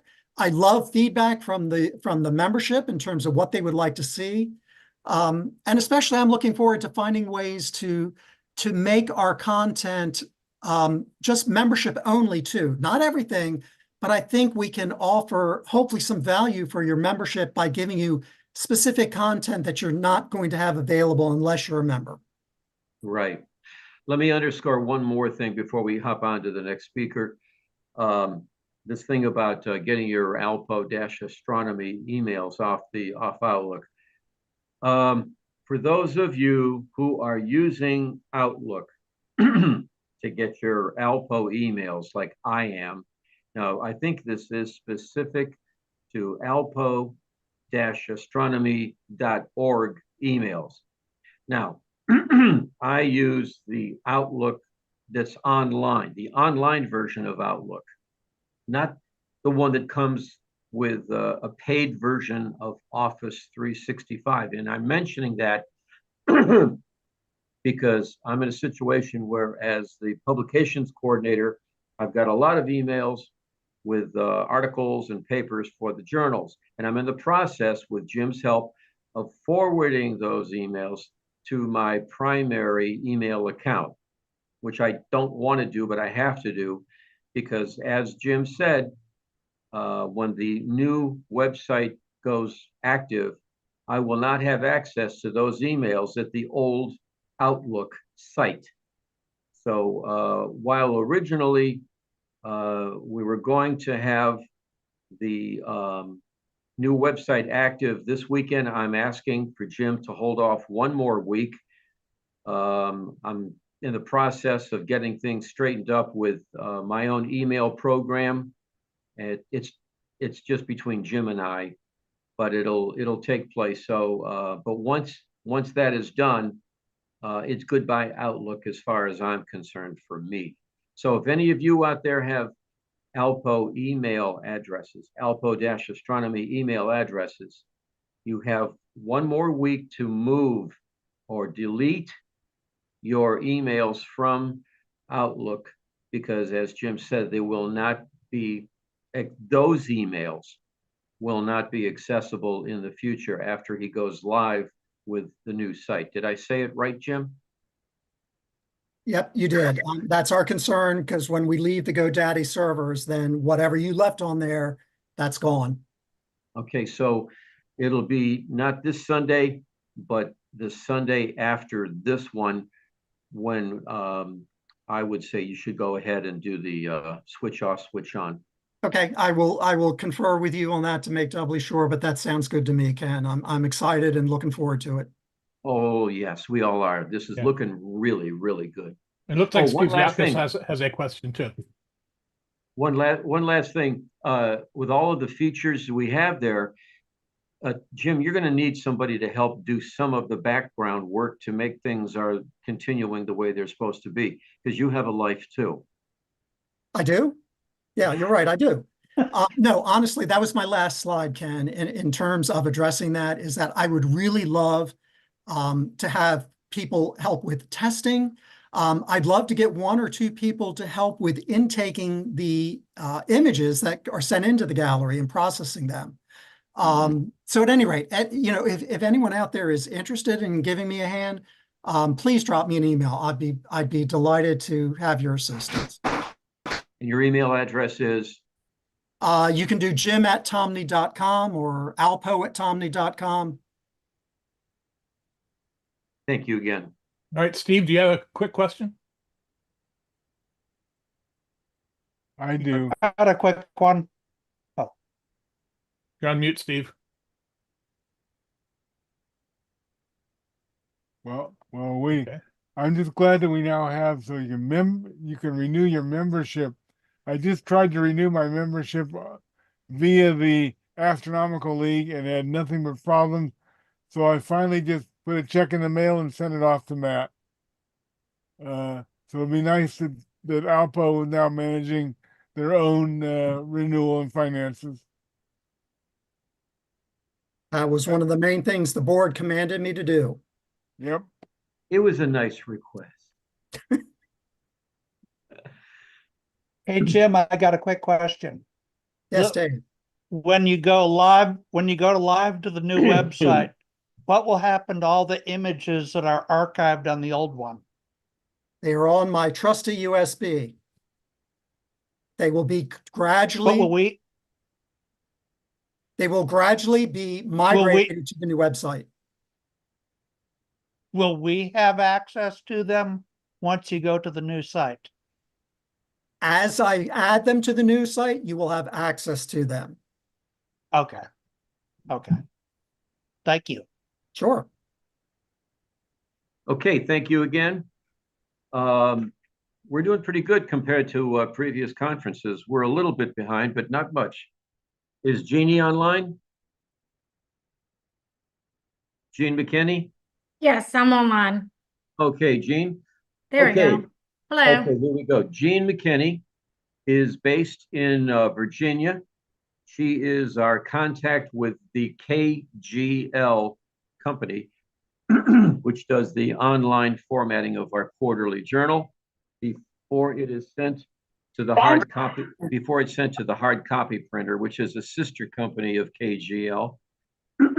While I myself had done the entire journal from start to finish, including the formatting since I took it over in early 2001, very appropriate year. Jeannie's work is to supervise that transition and afterwards, and it was really, really smooth. It's been impossible to tell when we switched over from me to her. Now, as far as Jeannie, I have some information. She has worked in the publishing field since about 1998. She started her own career at Cadmus Graphic Solutions that year as office assistant. In 2009, she moved to composition account manager for Cadmus Communications, which is I don't know how you pronounce it, Senvo or Canvio company. She provided, She provided customer service and established and maintained relationships with customers, which is what she does with us. She sends manuscripts to freelance copy editors, checks quality, releasing to the compositor. In 2015, she moved to customer service manager, print, where she was responsible for preparing and getting work into production.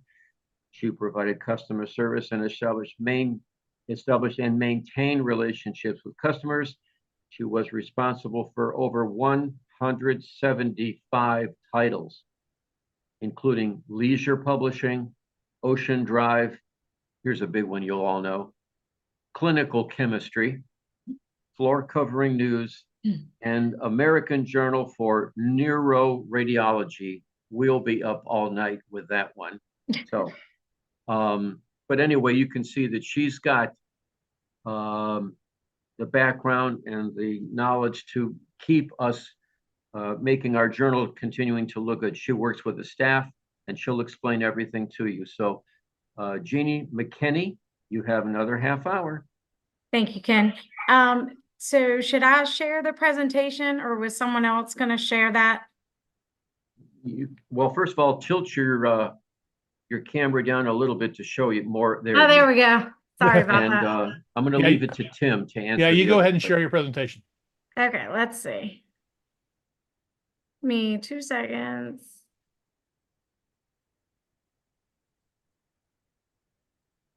Let me just get that open.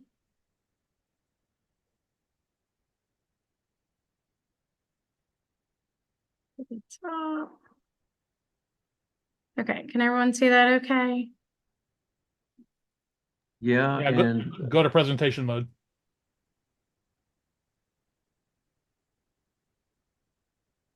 where is that on the screen? I don't know, why is it? I have so many things popped up in everybody's picture. I Well, can't. at the bottom where it says notes, you go over to it shows the screen on the right. At the bottom, over to the right.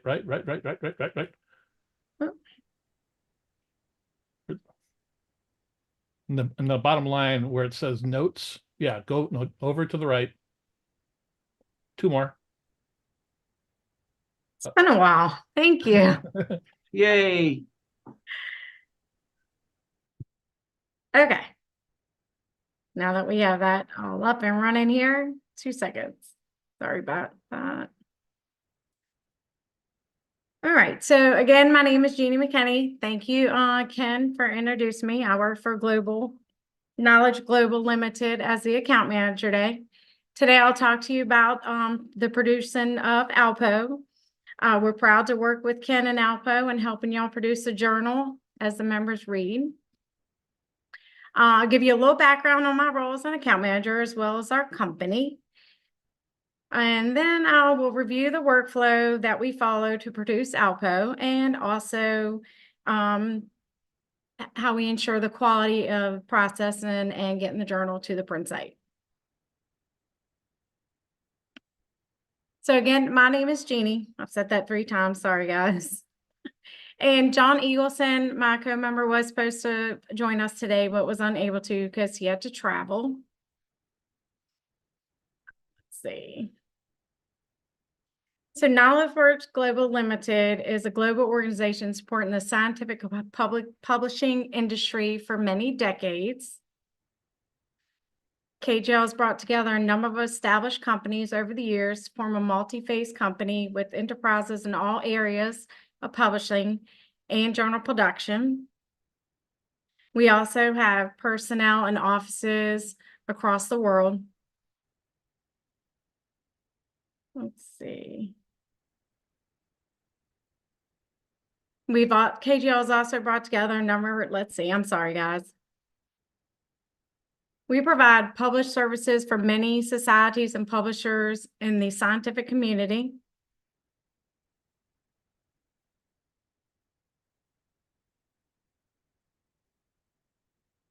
KGL invests significantly in technology solutions for continued improvement of our systems and tools. We continue to expand the services we provide to our scientific journal customers.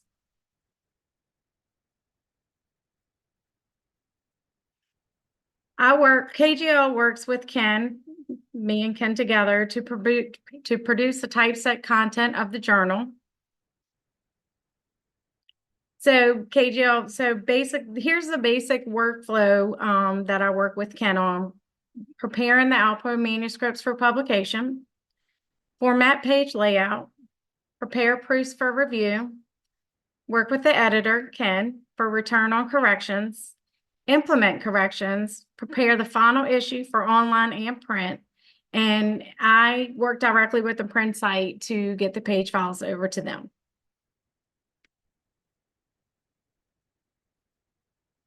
Our process includes a focus on quality control and version management throughout the stages. This helps ensure accuracy and consistency for the issue from issue to issue. And that's all I have.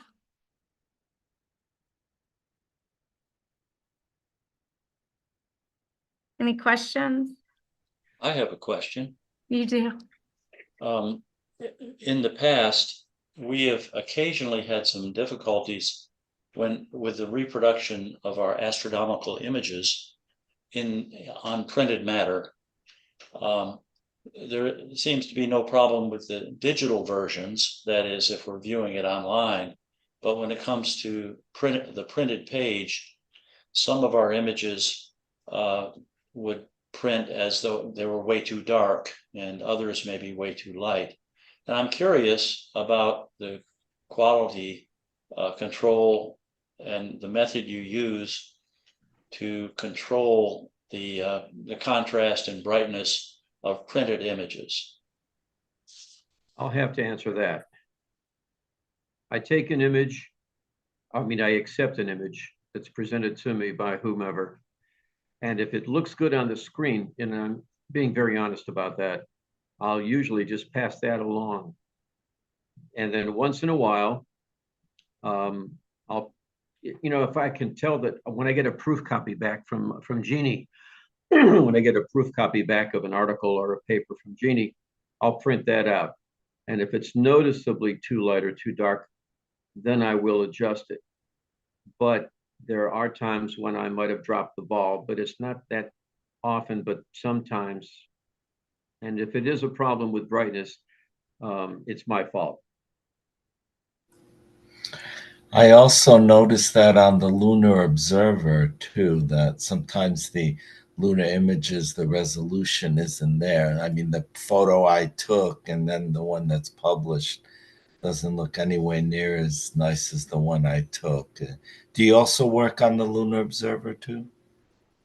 That's a David thing, but I print it, but he works with it. I don't know how to answer that. Yeah, Greg, hey Yeah. there. I take the image you take and put it basically at full resolution online.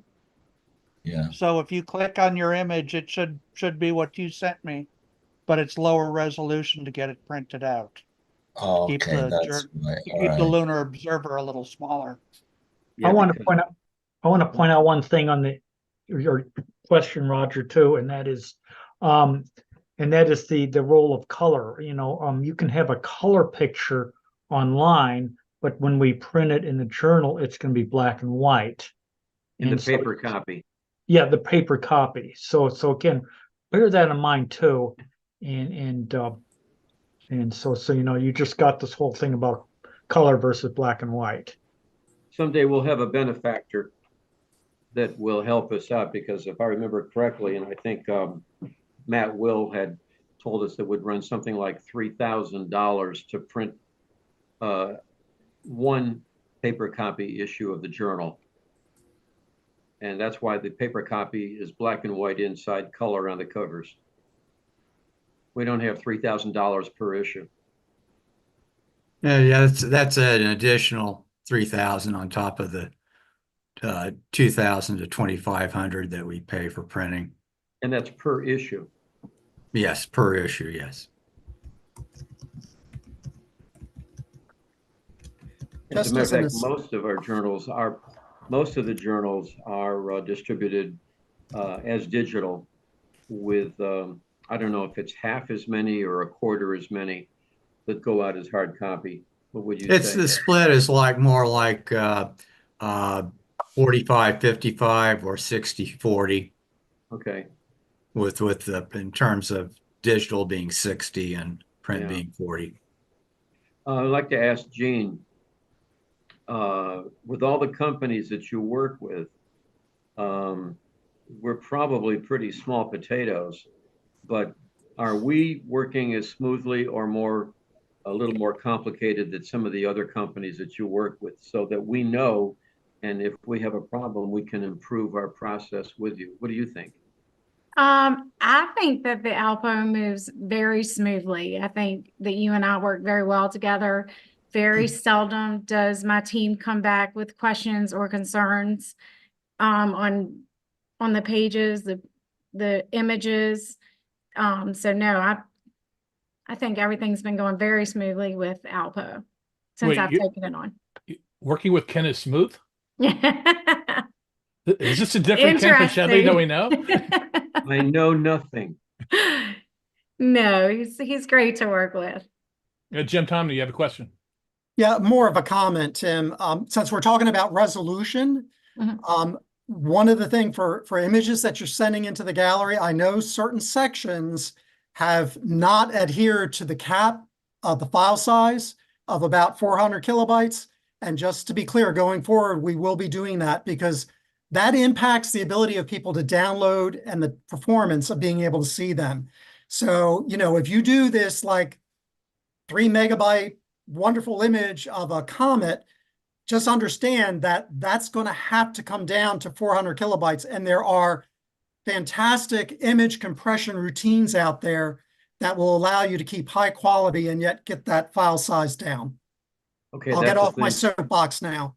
Right, that's a me thing, and it's really like you use the comets as an example. That would be something I would discuss, or we would discuss with Carl, because I just didn't remember what you had said about the maximum resolution on the images, because that's not a Gene thing. But thank you. Each section is sending them above the limit. It's not just comets. Okay. Okay.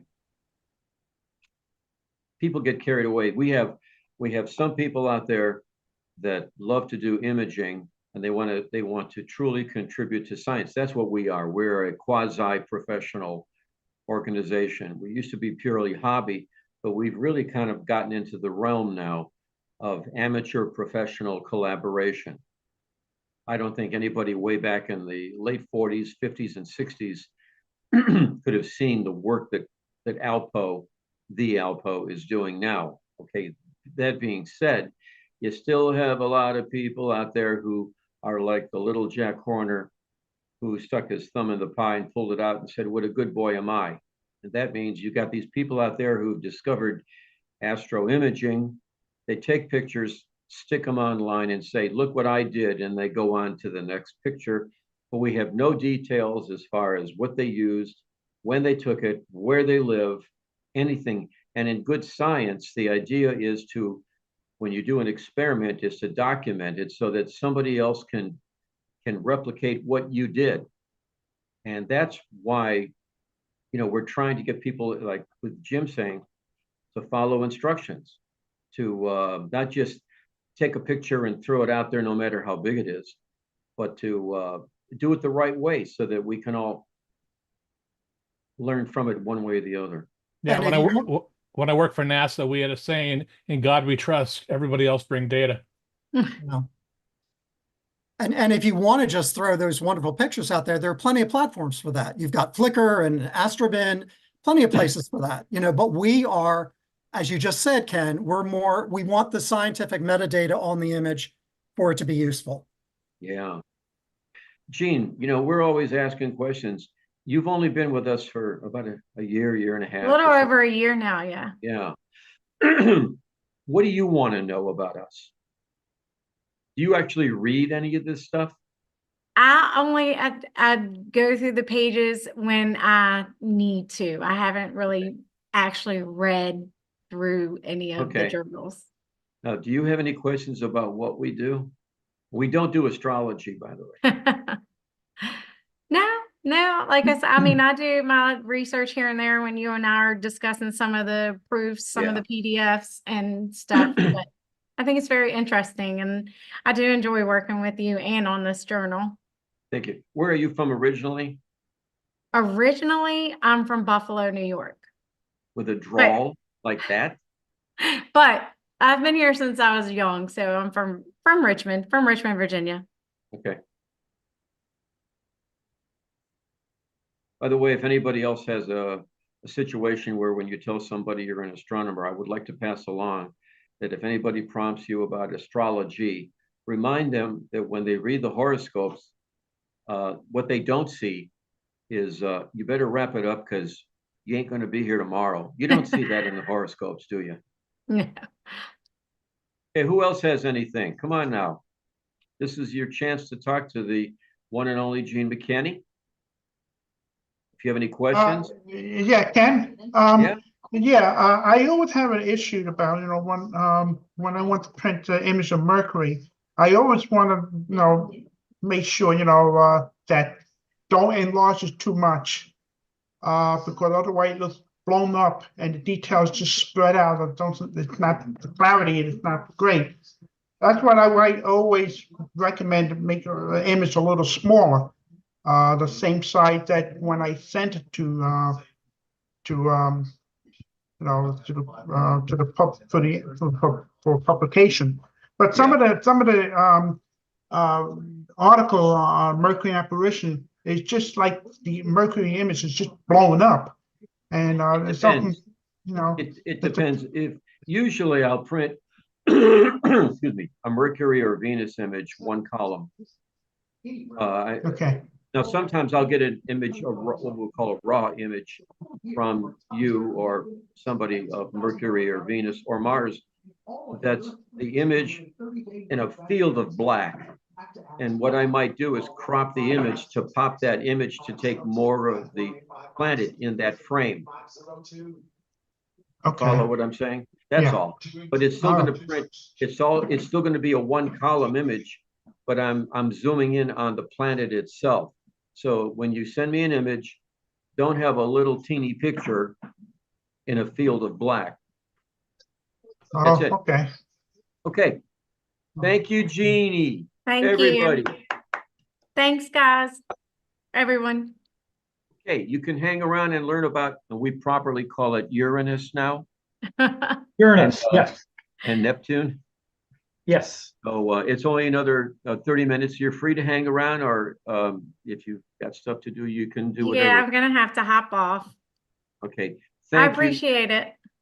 Thank you. And I'll be in touch with you again. We're working on we call it DJALPO if it's the digital version. I'll be working with you. I got some more stuff to send you, but it won't be until sometime next week to get some more stuff to you. Sounds good. Oh, by the way, just for everybody to know, Jeannie herself does not do the formatting. She has a team that's overseas. And I must say that I've had very few, I don't even want to use the word problem. Usually it's me because I'll forget something, but they've been very professional. The only handicap is that how many hours are they? 12 hours ahead? 12. 12 hours ahead. So if I have a question, we don't get an answer until like maybe the next day, but it's usually a minor thing. That's why the journals are coming out a little later than I planned, but that's something that just can't be helped. Yeah. That's a process. Yeah. Okay. Thank you again, Jean. Everyone have a good weekend. Thank you. Thank you. Okay. Richard, are you here? Yeah, Richard's here. He's been biting his nails ready to go. Richard, and I don't know who would not know Richard Schmoody, but he's another ball of fire, though we don't know. And I'm saying this honestly, Rich, or Dr. Schmoody. Okay. We don't know how much longer you're going to keep up this pace. After all, you're currently the Remote Planets Section Coordinator. You're the Jupiter Section Coordinator. You're the Photometry Coordinator for the Mars Section. You're also a sitting member of the ALPO Board of Directors. You're a professor at Gordon State College. You have authored various books and scientific papers. And I know that you've had some situations where you've had to back off some stuff. So we're hoping you stick around, but you gotta do what you gotta do. And I'm going to introduce you now to talk about Uranus and Neptune, this 23-24. Okay, thank you, Ken. What I wanted to talk about basically Uranus and Neptune in the previous apparition. I have been able to actually get one measurement of Uranus. I did that just 13 days ago, so they're back in the sky. Neptune's even higher than Uranus. So, in the next slide. Okay, just an overview of the talk. I want to make some introductory remarks first, and then talk about some discoveries, mostly that the two of them are made by professional astronomers with really big telescopes. Then I want to talk just a little bit about methods and materials. I'm going to focus on brightness measurements of Uranus and Neptune, present some results to you, and then I want to acknowledge one really special person who's been instrumental in collecting data. I think it was since 2003, so 21 years. So Anyway, next slide. Uranus, right now, of course, Uranus and Neptune undergo seasons just like the Earth. And right now it is late spring in Uranus's northern hemisphere. It'll be like May 20th here. And the subsolar latitude is 66 degrees north. What that means is if you were at 66 degrees north on Uranus, the sun would be directly overhead at midday. Neptune is in the early winter, probably somewhere around January here, and the subsolar latitude is 21 degrees south. So the southern hemisphere of Neptune is tilted towards the sun and the Earth, whereas the northern hemisphere of Uranus is tilted towards the sun and the Earth. And this is important because this tilt apparently affects the brightness of both planets, which is, of course, something that the section is currently engaged in. It's been over a 30-year project. Now, the most recent telescope out there, the space telescope, is the James Webb Space Telescope. So let's take a look at a couple of images. First off, next slide, Uranus.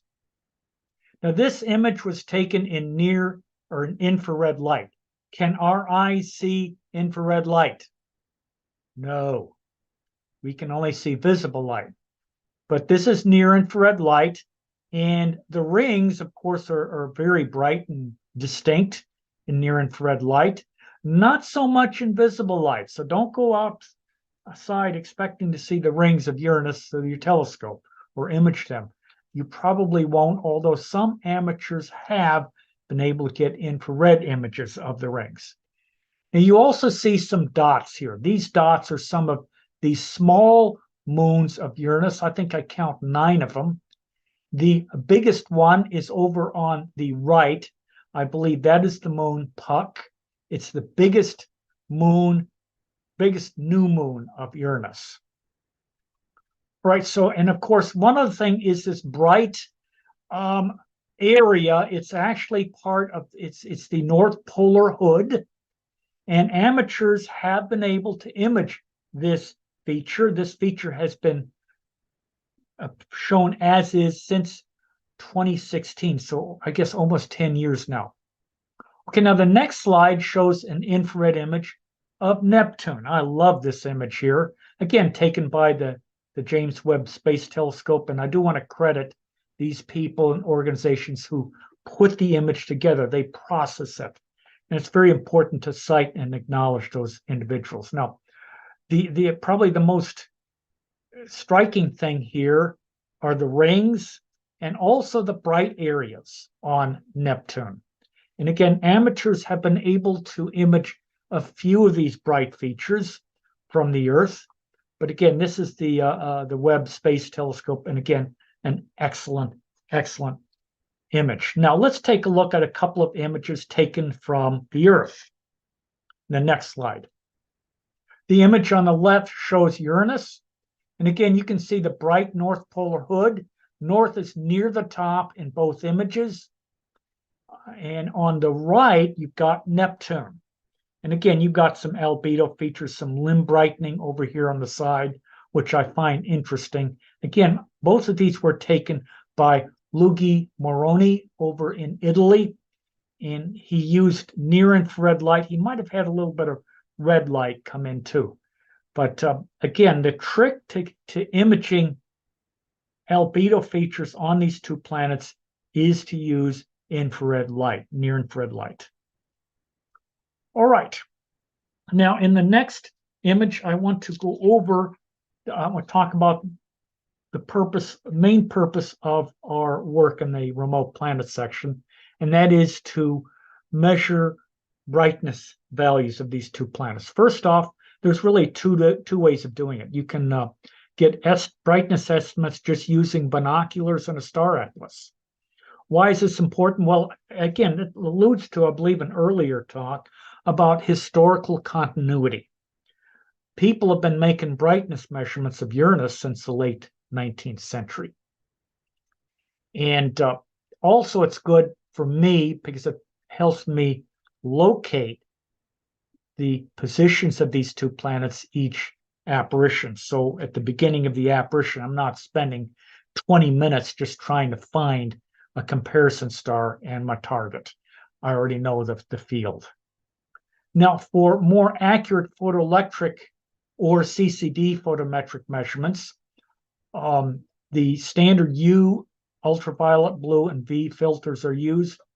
And again, one purpose is to measure seasonal brightness changes of these two planets. Now, I've been the coordinator of the remote planets since late 1990, so I think that makes it almost 34 years now.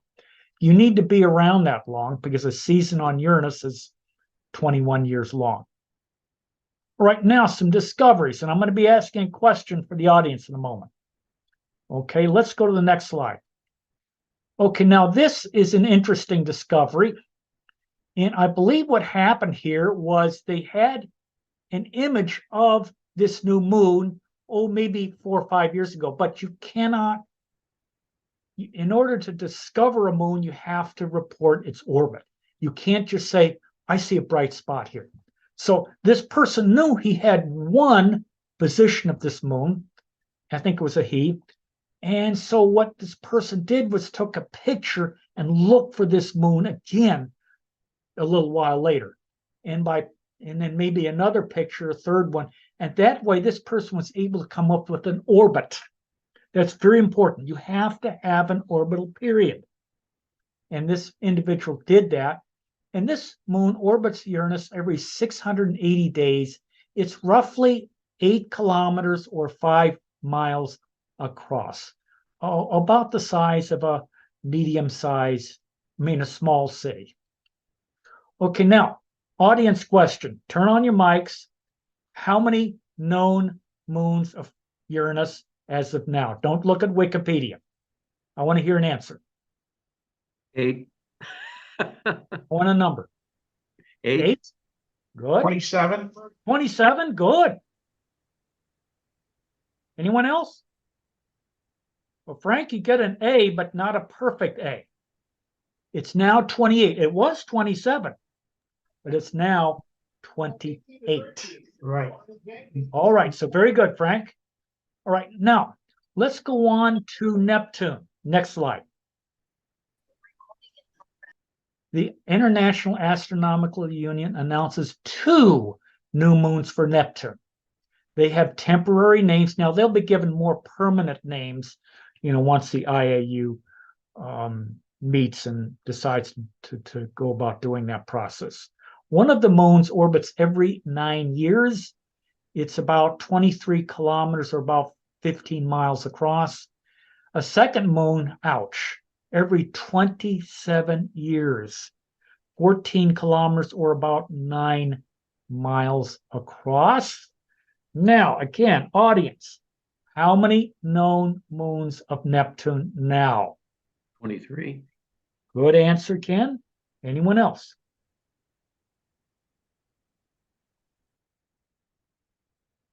Well, Ken, you get a B as in boy. That's good. You're close. It's 16. Neptune now has 16 known moons. It's a They're gift. still way behind Jupiter and Saturn. I think Saturn has the most known moons because of Cassini. So anyway, so very good. So two important discoveries by professionals. Now let's go to a third one, but this is by a member of our audience. Back in 2020, as we were coming out of the COVID event, Oberon, one of the moons of Uranus, occulted, I believe was a 13th or 14th magnitude star. Roger, you correct me if I'm mistaken. And anyway, about 25 astronomers gathered around. We had a pretty good idea of where the occultation path was going to be. And I think about 2/3 of them actually observed an occultation. A few of them did not, and Roger was one of them. From this study, we were able to come up with a mean radius for Oberon of about 582 kilometers. We had a pretty good upper limit of the atmosphere of Oberon. I should say upper, low upper limit. And no rings for Oberon.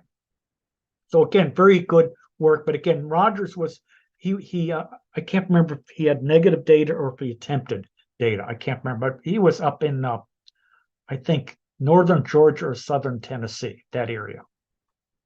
All right, well, now let's take a look at the methods and materials. And again, this is just brightness measurements here. Visual measurements, I just use binoculars and a star atlas by Scoville. He's with the AAVSO. And I normalize the distance. In other words, the distances have to be corrected so that they're all the same. So we can look for any brightness differences just due to the planet. With photoelectric photometry, a lot more accurate. 2 different instruments were used. And of course, filters transformed or calibrated for the Johnson UV and V system, which has been used for, I think, since the late 1950s. All right, well, let's take a look at some visual data. Let's, in the next slide. This is a graph of the normalized magnitude of Uranus. Now, if you were to put Uranus 1 astronomical unit from the Earth and the Sun, this would be its brightness on the left. Of course, it never gets that close, but we just use it as a normalization routine. And this is years after 1989. As this is mostly my own work. Yes, I first estimated the brightness of Uranus back, I believe, in late 1989. And again, not too much of a trend, but I think you can see Uranus probably was dimmest around 2007 or so, 2005, early, the middle of the first decade of this century. And it looks like it's starting to brighten up a little bit. Again, not too much, only 1/10 of a magnitude or 10%. All right, now why is this important? Well, people have been estimating the brightness of Uranus and Neptune since the 19th century. That's over 100 years ago. So let's take a look at the next slide, which is a graph of the, again, normalized magnitude of Uranus. Remember, the more negative the value, the brighter it is, or the more light is given off. The less negative, the dimmer it is. Yellow arrows show when the pole is facing the sun. In other words, Uranus is at solstice. And again, what do you see right here? Between 1882 and 1924. Well, Uranus apparently was a little brighter when the South Pole faced the sun back in 1901. Unfortunately, we don't have a lot of data from the middle 1940s. Obviously, we were recovering from the Second World War. I think that's probably why. But again, we do have some brightness data from the mid-1980s, and Uranus does seem to be a little brighter than the early 2000s. This point up here in the 1960s is sort of uncertain. Again, I think there's some issues there, but anyway, I put it up there for continuity. And then, of course, this yellow arrow on the far right, we are not at the year 2030 yet, but in about the year 2030, Uranus will undergo another solstice. We'll just see what happens then. All right. So this is just visual data. Now, so let's just summarize what we have in the next slide. Actually, this is the photoelectric magnitude of Uranus here. I'm sorry. And again, this is now with the photometer. This is a lot more accurate. And again, we have the normalized brightness on the vertical axis and the years after 1990 on the horizontal. Now, I'm going to ask the audience a question. At what time was Uranus dimmest, or in other words, gave off the least amount of light? I want a year. I want a year. I would say 2007. You got it, Frank. About 2007. Yes, we're about 17 years after 1990, and it's again, it sort of seems like it bottoms out close to there. There might be a little bit of a lag, and but anyway, that's the trend. And Looks to me like that was the brightest time. It was brightest about 2007. It was dimmest about 32 years after 1990, which comes in 2022. Okay, now what you're thinking about, John, you may be right from a standpoint of just brightest, but remember, this is normalized to constant distances. The Uranus-Sun distance is changing. And the Uranus-Earth distance, when it's closest, is changing. And of course, you also have to factor in the altitude of Uranus as well. So all three of those, but you see, we factor those out when we normalize. So again, you may have a point there, Roger, but again, we factor out those distances. And so just from a standpoint of at a constant distance, Uranus was dimmest there. And it's looking like, again, there's some scatter here in the last 2 or 3 years, but it's looking like it may reach the maximum amount of light given off around the year 2030. That's what it looks like. Now, I just measured the brightness of Uranus about 2 weeks ago. It was right at minus 7.2. So you can add that 0.2 here. I don't have it on the graph, but again, Uranus is back up in the sky. So I did want to let you know that. All right, next slide. So let's just ramp up a little bit here. All right, so the photoelectric photometry conclusions, as far as the luminosity is brightened by about 10% or 0.1 magnitudes at solstice. But again, remember, I'm talking about luminosity, not flux. Flux is what you just see from the Earth.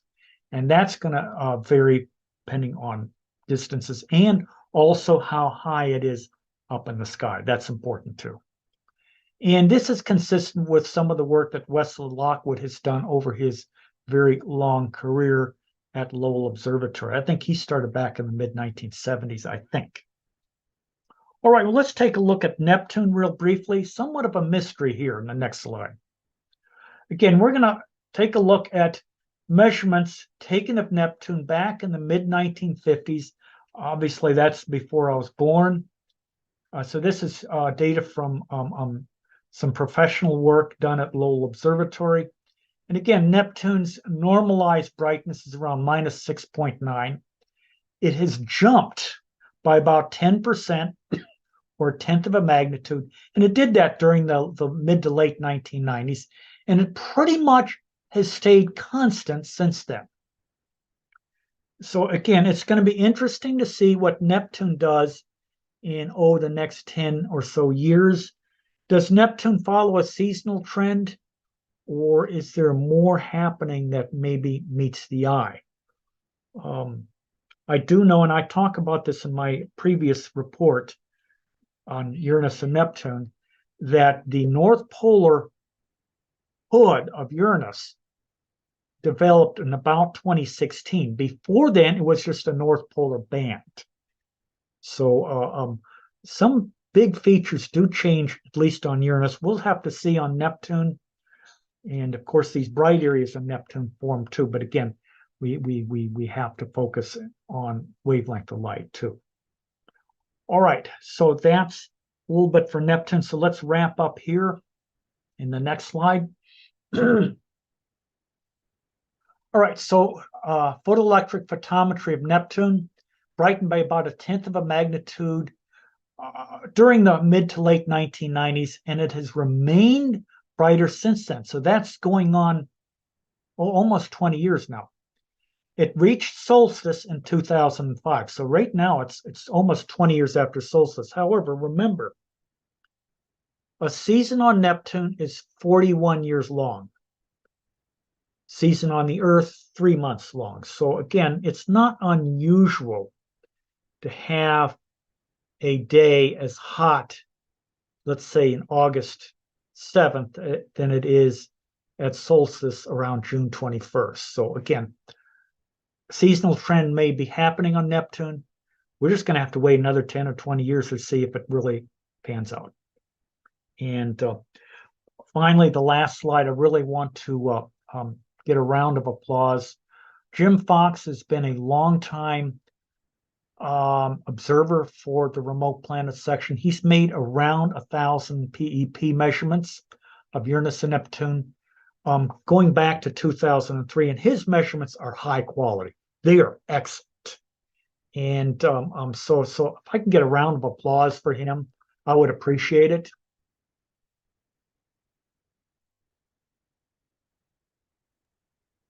Yeah, some real dedicated work there. And a lot of his measurements were taken out in New Mexico, and New Mexico is a lot colder than here because he's several thousand feet up. I think it's around 4,800 feet above sea level. So anyway, I'm very grateful to him, and I just want to kind of make a plug. You know, he's really deserving of an award. He's won the Astronomical League Award and the Leslie Peltier Award. So again, I wanted to nominate him for a league award, but I can't because he's already won them both. So anyway, that's all I have to say. If I'll be happy to answer any questions that you have. Yeah, thanks, Rich. Yeah, I have a question. I normally image Uranus every once in few times a year. What is your prediction within the next 10 years when it's pulled on?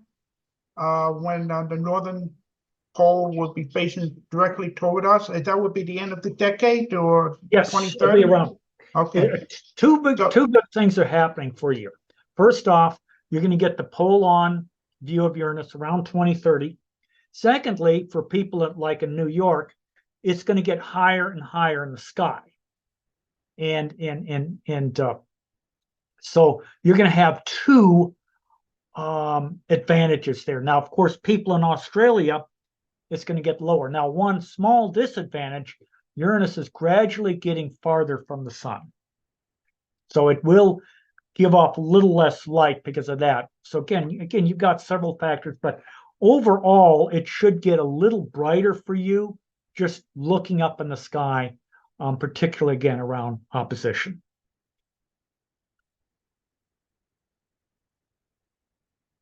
Yeah, so keep sending the images, Frank. Are you working on another book? Me? Yeah. No, I'm busy with. I just got through doing a Jupiter apparition report, and I think you know how much goes into those. Oh yeah. And right now, I'm just started. We got a 25-year anniversary coming up next March. Does anyone know what's happening? Oval BA, the second biggest oval on Jupiter, will turn 25 next March. Let's have a party. Everybody at Provino's. Yeah, well, we're going to have a party probably at the Georgia Academy of Science because they're meeting next March. Yeah. Yeah. Also, there was the 30 years anniversary of the comet Churyumov 9 impact on Jupiter. That's right. This month. As a matter of fact, it was last week. Was exactly 30 years ago. That's right. 30 years. Yes. And I just posted something on the website. All the images I took with the film during the dinosaur age time, and with 24, it's a Kodak 24-50 film. I couldn't believe that. Very few people have CCD at that time. It was the early stages of the. And I know that late Donna Parker, I had some CCD images of the impact, and that was incredible. That impact happened 30 years too early. If it happened now, we'd all be imaging it every night, and there would be literally thousands of images just as high quality as the Hubble Space You can even image the molecules of the impact. Yeah, I mean, it's just too bad that it happened, during the analog film days. Yeah. Well, at least we had the Hubble up there to take really good images of it, so that's a good thing. And Galileo took an image of it too, and the good thing about Galileo, it could actually, I think, see the impact, I think. But of course, the resolution was very low. Oh yeah, because I was on a certain angle. It's like a little bit on the nice side, and you can see the impact on the nice side.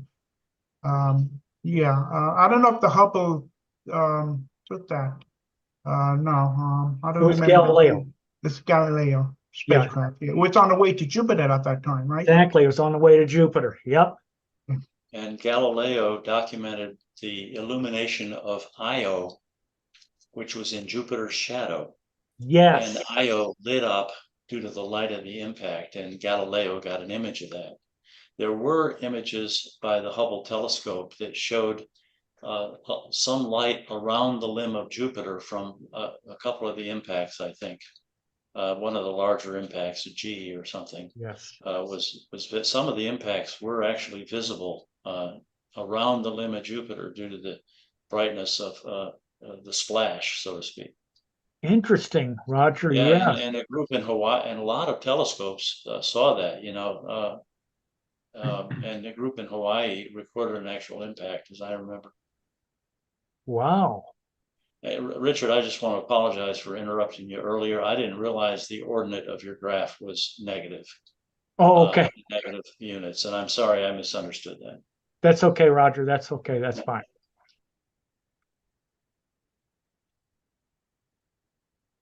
Come on, you people. You got 5 minutes.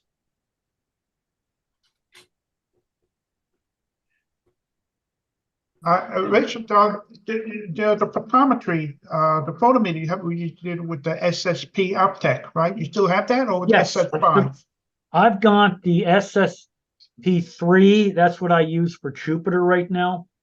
I have an SSP4 too, but I think I'm going to have to get it serviced. I've had it for 10 years, and Georgia humidity, you know how it can be. And so I think I'm Whoa. gonna get that. We're Yep. landlocked. Yeah, I still have an SSP3. I had it for almost 40 years, and it's still Oh. working fine. 40 years, yeah. It's a single channel photometry. It's a nice instrument, especially for bright objects like Jupiter. I mean, you can get some photometric data of Jupiter. I'd really appreciate that. You need to get a good comparison star, and one that's not variable and pretty close to Jupiter. And of course, there is some reduction. You could send me the raw data, and I could reduce it because you need to calibrate, and then you also need to correct for atmospheric extinction. So I wonder if, am I muted? No. I wonder if anybody got to hear the Jupiter impacts. I believe it was the Ohio State University. Yes, that's important. They recorded the impacts on a radio telescope, and I remember listening to that back in the day. I wish I still had that recording, but it's been lost to time somewhere.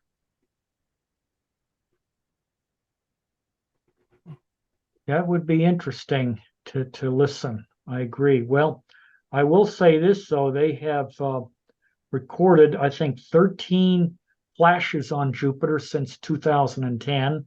And I'm going to talk more about the flashes tomorrow. They're actually, every one of them have given off more light than the Chelyabinsk event that happened in 2013. Now, again, that's luminosity, not flux.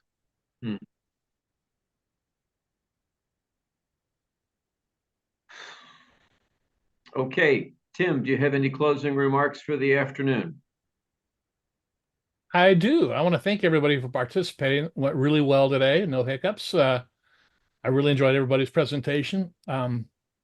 The link for tomorrow's is going to go out in a few hours, so you will get that for tomorrow's presentation. It's completely different than today's, so delete this link. You won't need it again. Those of you that are attending the board meeting, it's going to take place in a couple hours. That link is going to go out right after we're done here, so be patient. You'll get it. If you want to attend the board meeting and you're an ALPO member, please send me an email requesting the link for the board meeting. I will send that to you. Tomorrow, following tomorrow's presentations, we're going to have our annual awards presentations with door prizes. And as Bob mentioned earlier, he's going to be our keynote speaker. That's a separate Zoom link as well. Everybody that attends the conference, you don't need to register again. You'll get that Zoom link for the evening's festivities and door prizes. If you want to win a door prize, I've only received 7 emails so far, so the odds are good to those of you that sent them to me. But if you want to win a door prize, this is what you need. You must live in the continental United States. You must send me an email to commentman@commentman.net with the words door prize in the subject line and your name and address in the body of the message. That's the only way you can register for a door prize. Okay. So you have to do that. I have to receive that by the end of the meeting tomorrow. So you have another day to do that. But if anybody doesn't have any other questions, that's all I got, Ken. Okay, I want to urge all of, especially my volunteer staff, if you're a coordinator, an assistant coordinator, I'm urging you to attend tonight's board meeting. We're going to have, or I have, several announcements to make. No, I'm not quitting, but I mean, I have several important announcements to make and one or two requests. And rather than have to email people out and then hope for an answer and so forth and so on, please be in attendance at tonight's board meeting. Starts at 7 o'clock Eastern. What is that? 4 o'clock Pacific time. So that's what's going on, and it's important. These are important things. So we have an agenda to follow, but there are some things especially that I want all of the coordinators to be aware of.